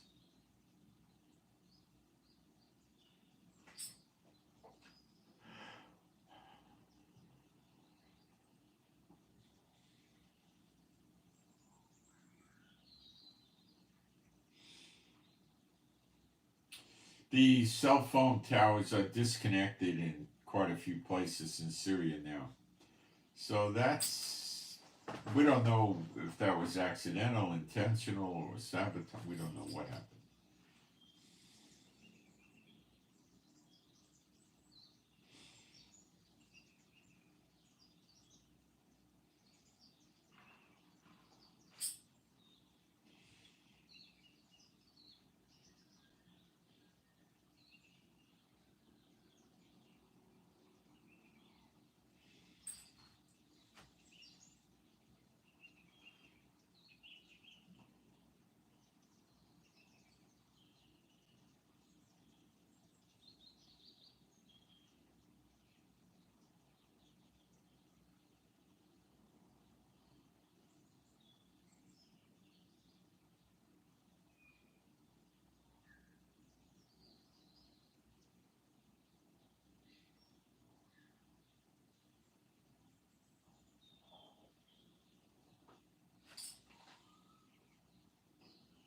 So the Turkish intelligence forces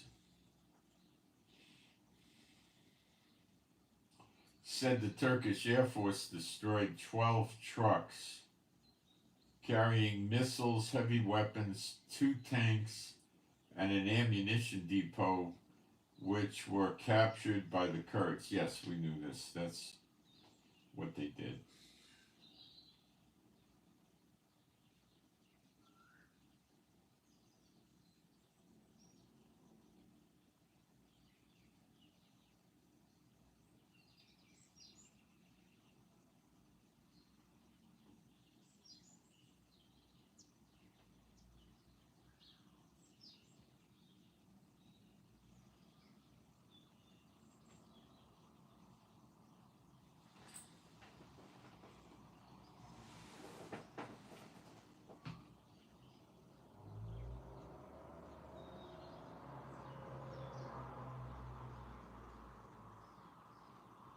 America is supporting Israel's operations inside Syria right now. But that could go away or it could increase or we don't know.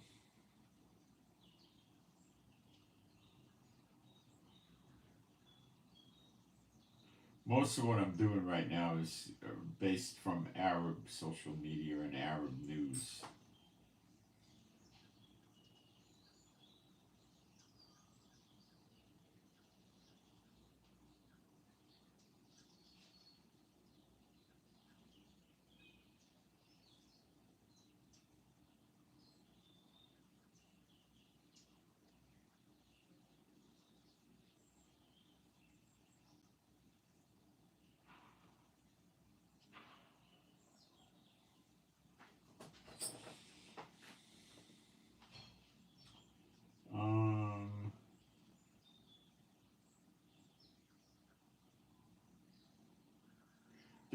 The rebels were doing executions in northern Syria too, yesterday, last night.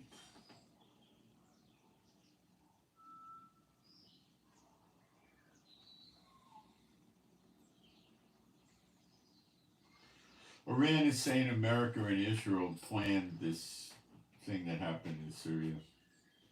They're not saying Turkey, but a lot of other people believe Turkey was in on it at ground one, at inception.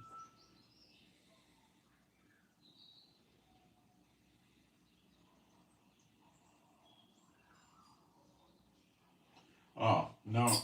Now Ayatollah Khomeini pointed a finger at Turkey, I believe. It says there is a neighboring country that played a prominent role in what just happened in Syria and is still playing that role. Well, I would say that's pointing the finger directly at Turkey. I can't imagine it going any other way on that one.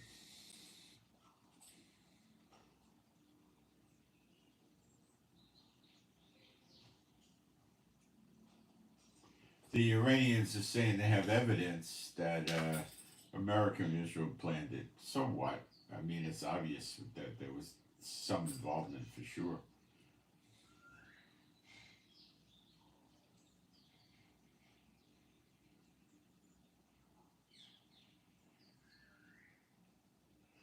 They found drugs in Bashar Assad's desk. That the drug is called benzodiazepine. Patients take them to treat depression. They were found in Bashar Assad's desk. Huh. He was a brutal, torturous dictator.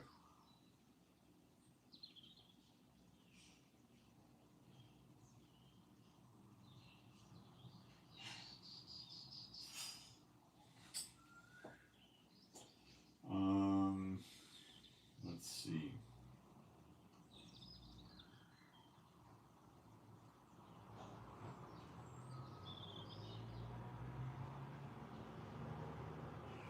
Ayatollah Khomeini in Iran, the schmuck. I tell you that the resistance will cover the whole area more than before. Where the resistance, Israel. The resistance is like that. The resistance front is like that. The more you push, the stronger it gets. The more you perform, the more motivated you become. The more you fight with them, the more extensive it will be. And I tell you, around the divine power, the range of resistance will cover the whole area more than before. So I think he's talking about the fiction that the Muslims have, that there'll be a temple and a false Messiah in Israel, and then he'll be the Dajjal and tell Israel to kill all the Muslims. Well, it's the Muslims that tell everybody to kill us.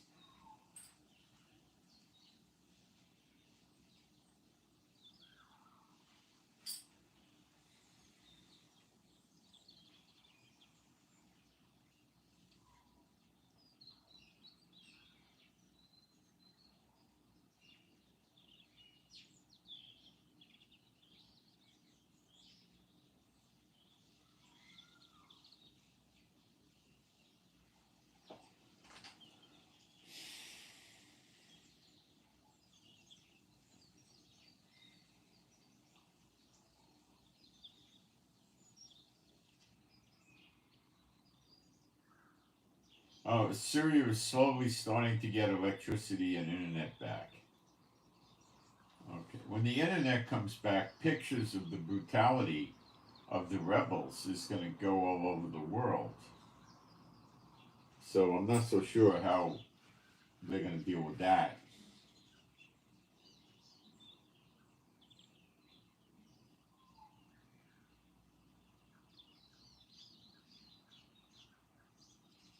Gaza fired 4 rockets from central Gaza to open areas near Gaza. Huh. That's extremely rare they can muster up anything like that. They're all worthless stuff, didn't go anywhere, just open area. Probably junky Katyushas made in a basement.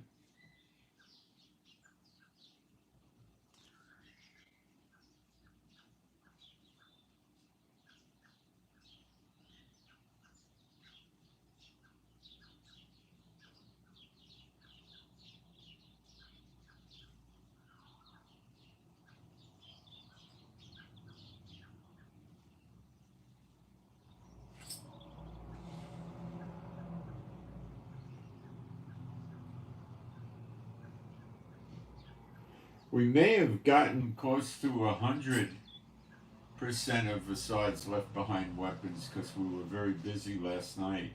I'll get some reports from the IDF probably tonight or later today as to what percentage they think are destroyed.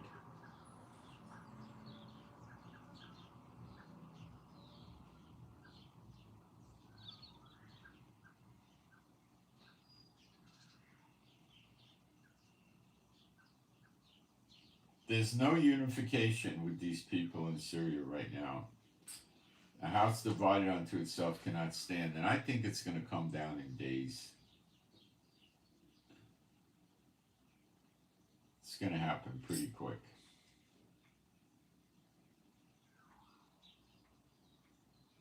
We're flying Israeli flags in Syria.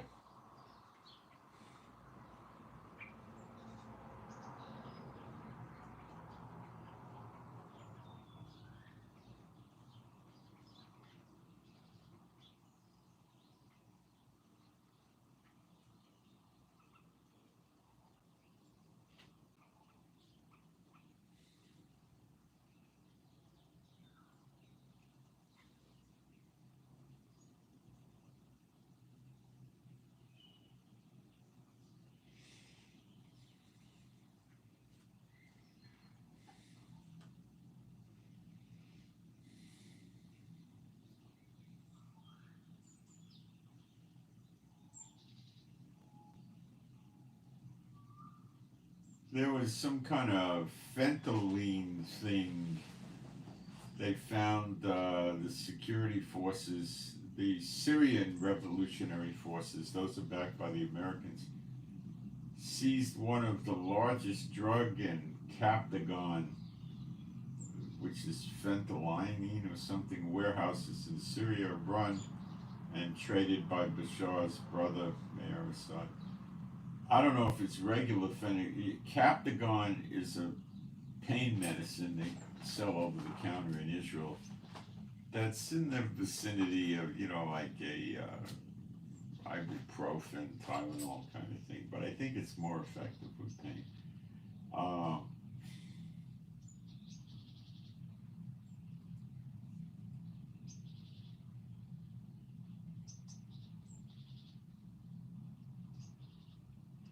Well, they're starting with the ethnic cleansing. The jihadists, the terrorist rebels that took over, are entering Alawite villages. Bashar Assad was an Alawite, it's a sect of Islam, and throwing the residents out of their villages.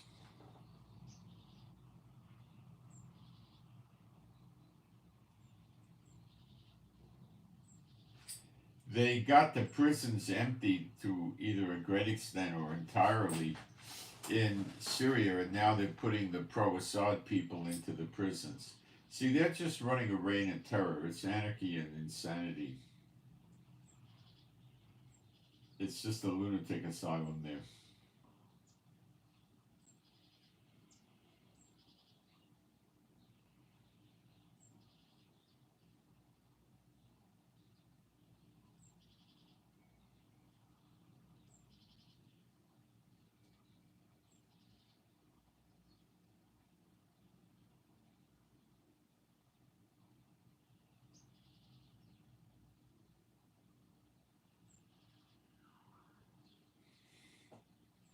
See if there's anything else relevant. It's getting worse over there. I'm not clearly understanding how it's going to benefit America, but it'll benefit Israel because the Syrians, most of them are Muslim and most of them don't like Israel at all. And they're killing each other.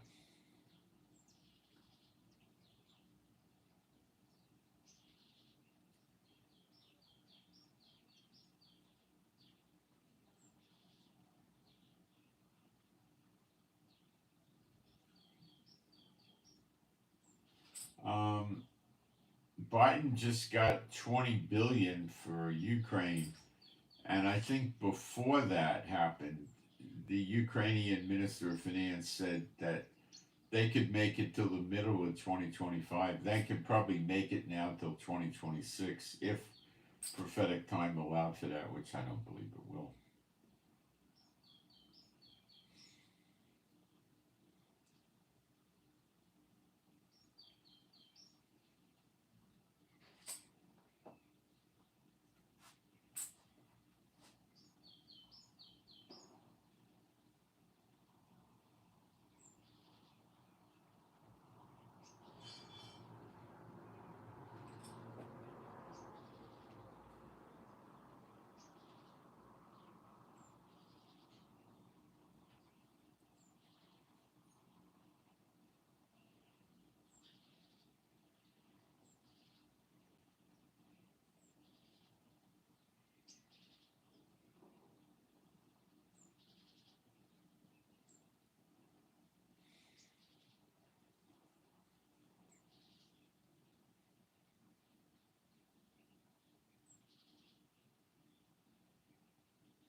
There's a lot of news clips of them threatening Israel, the rebels.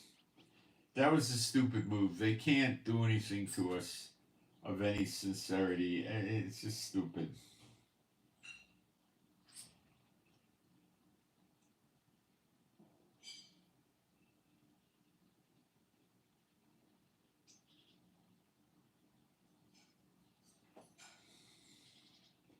But they're doing that because they think the people want to hear it because they hate Israel.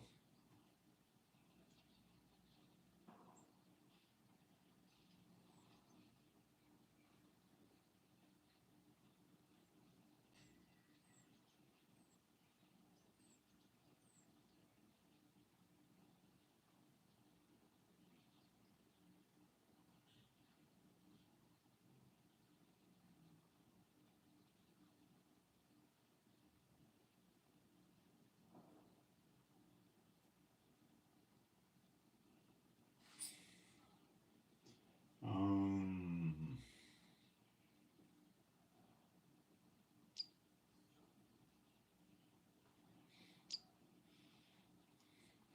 the rebels are saying the Syrian people are exhausted from the war and we're not going to enter another war. And then they turn around and say, oh, we're going to go and invade Israel. And then they go around and do genocide. Hey, come on. These people got to go.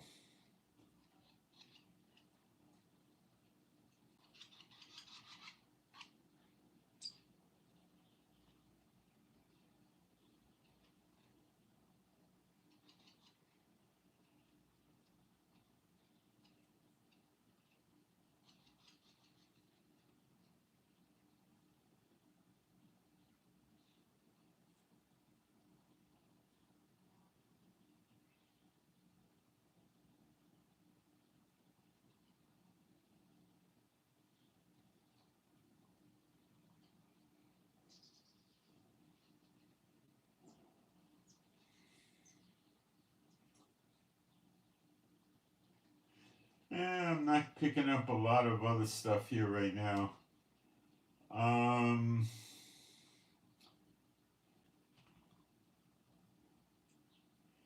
See if there's anything pressing here. Netanyahu's been testifying in his criminal trial. It was a little surprising that he actually showed up. Um, He did. Let me see if we're getting anything in the local press here in Israel that's of any value. Um, Remember, the situation is very fluid and very fast moving right now.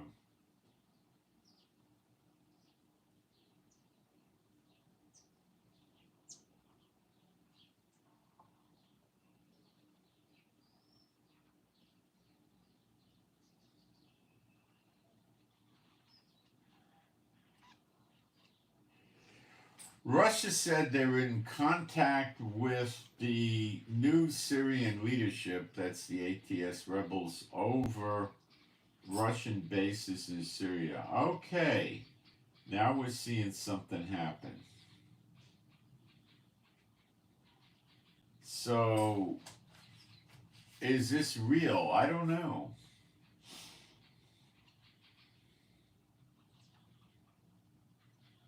Could the rebels be trying to suck Russia in and then overrun their bases and steal their weapons? No, I don't think so. That's a little over their head. See, if Russia gets bases and brings airplanes in, he could support and ground invasion from Iran, Iraq, maybe the Houthis as well. And this could be the showdown between Russia and America and Iran and Israel and cause Damascus to be a Ruinous heap and Iran and Iraq to be destroyed as per Jeremiah 49. This could go that way. You understand? We're getting very close to redemption. Israel's beginning to grab land successfully.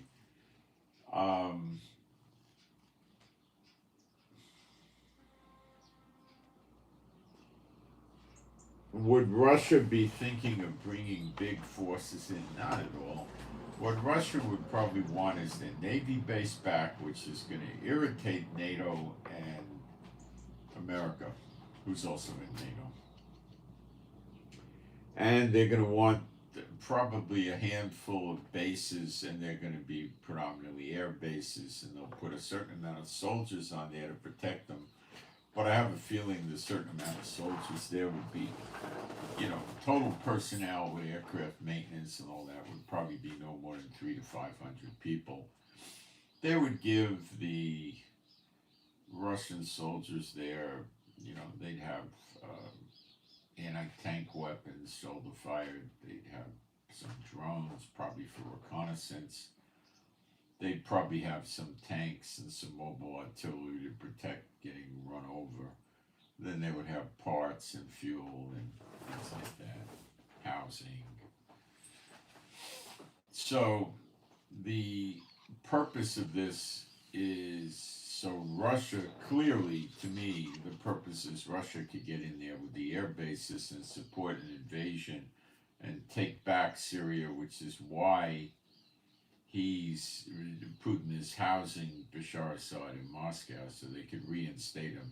The rightful leader of Syria has returned. The fact that they exposed all his locking whole families up in torture prisons where the women get routinely raped and had babies, and they were raising the babies inside the prison in the basements below ground. And oh my gosh, death doesn't matter to Putin. Putin's a pig. He's just as bad as the terrorists. He's no good. So he doesn't care about any of that. So what does America and Turkey and Israel do? Well, I think Israel is happy if they keep their buffer zone.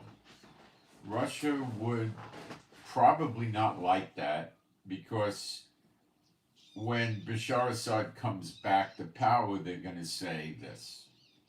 Oh, it's Syria again. Bashar Assad's Syria. So the treaties that America made with Syria about not having, about leaving the east side of the Golan Heights to Syria and all that, are no longer null and void. They go back into effect. Well, Israel's not going to buy that.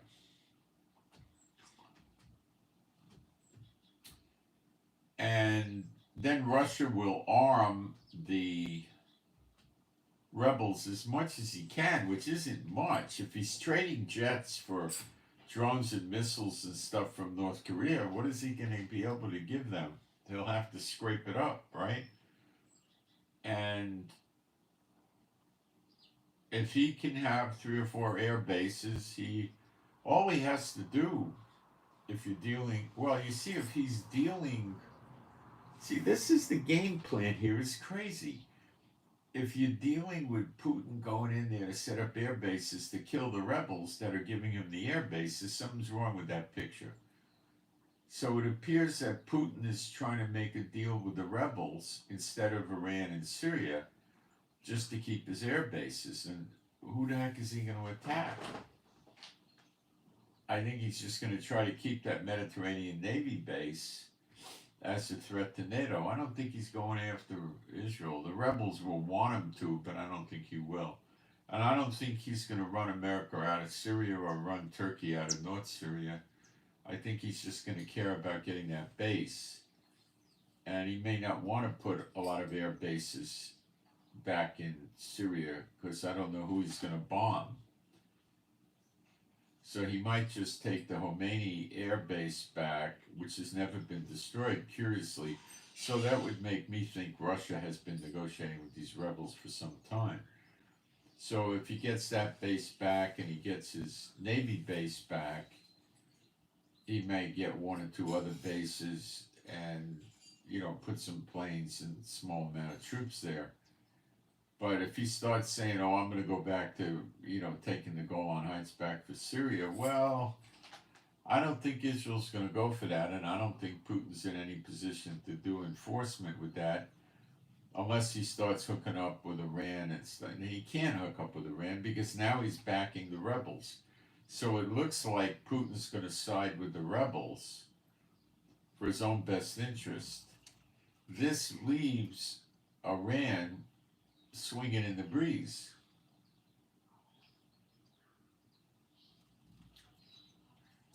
And Putin could then help the rebels attack Iraq to remove the threat level, and he could even turn on Iran. But I don't think I don't know what Putin's going to do. I don't think Putin's there to go to wage war. I think he'll trade weapons and protection to the rebels in exchange for military bases.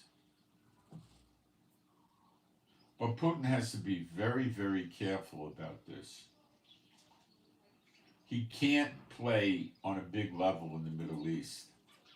NATO's talking about putting 40,000 soldiers into Ukraine and setting up a buffer zone. Now, I don't know where that buffer zone is going to be, but they're just going to say, Putin, stop the fighting. You can't cross this line. Ukraine, stop the fighting. You can't cross this line. And Putin, it depends where the line is, what Putin will do. It'd probably be freezing the portion of land that Putin's occupying in Ukraine would stay with Putin. That's probably Trump's plan. And it may or may not come to pass. And Russia's deal with the rebels may or may not come to pass. And they may or may not stab him in the back. I don't think they'll stab him in the back.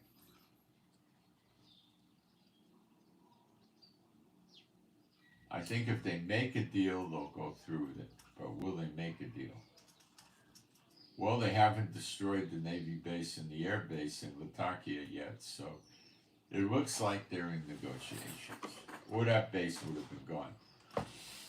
Will Israel go in and blow those bases up before? I give that a 1% chance. Israel's not going to go down that road. So you see how I tell you how it's fluid? This all came out since I started the live stream. It's crazy. It's just, the world doesn't understand that this is very likely going to throw the world into what they call World War III. Jeremiah 30 verse 11, Jeremiah 50, 51, Jeremiah 49. They don't see it. They don't pay attention, you know.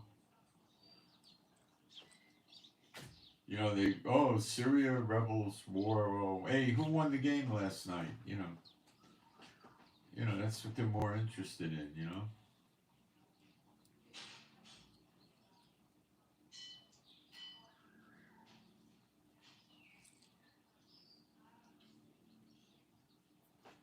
So it's very fluid. The rebels need a force like Russia, not Iran, because Iran doesn't have a navy and an air force. They need somebody like Russia to solidify them. And Putin's alibi is, well, I'm going to solidify them for the benefit of the Syrian people. But these people are murderous pigs that are going to keep doing genocide, and Putin don't care.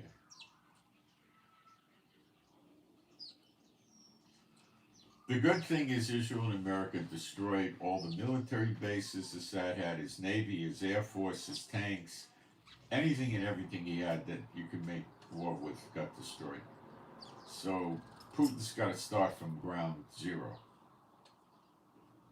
The Russian bases, several of them got destroyed. So that's a very hard road for Putin in these days. And if Putin does this, you better believe the pressure that's going to come upon him from Ukraine is going to be massive. Like, they give Ukraine 300-mile range missiles. They're not going to just sit still and not weaken Russia over this. So, as normal, I will update my Telegram during the day and night several times. And if anything blows up of great significance, I'll do emergency live streams like I usually would.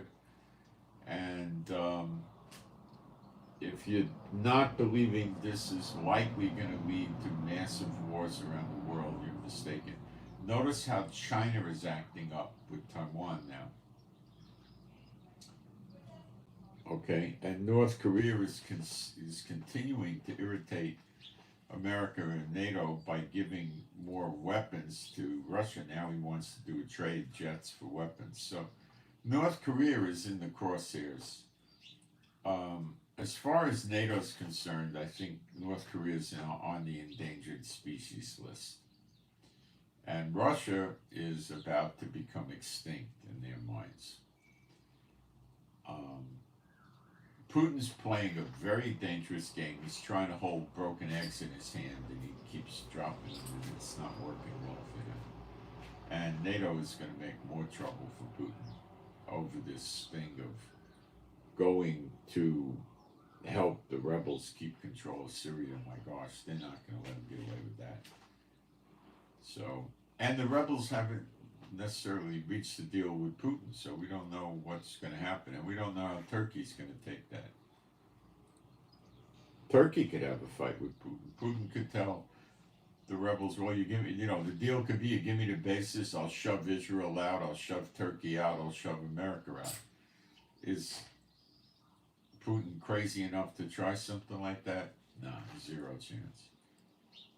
I think all Putin gives a hoot about is getting his bases back on the Mediterranean, the air base and the Navy base. Other than that, I don't think he's going to give any serious commitments to the rebels other than deterrent value and various assistance. He may say, I'll help you build weapons factories, stuff like that. He may give them weapons too. But then he has to worry that they don't use them against him. So this deal may not come to pass, or it may. Let's watch. So I'll keep you posted. It is getting scary. So please pray for me and my wife for peace, safety, protection, joy, and healing. Pray for our finances. That needs attention. Pray for better videos. Pray for the peace of Jerusalem, and pray for the animals and pets that are all rescues to be happy, healthy, and whole. And remember, Israel getting land in Syria is making me think We're getting closer and closer to redemption. We're not there yet, but we're approaching. Things are different. All of a sudden, things are breaking Israel's way. Okay, let's see if we get a ceasefire with Hamas. It likely will happen. But it's going to be on Israel's terms, but it could come to pass. They're genuinely afraid of Trump in January. I think that's the truth. So I send my shalom to all those who love Yeshua HaMashiach, and I'm out.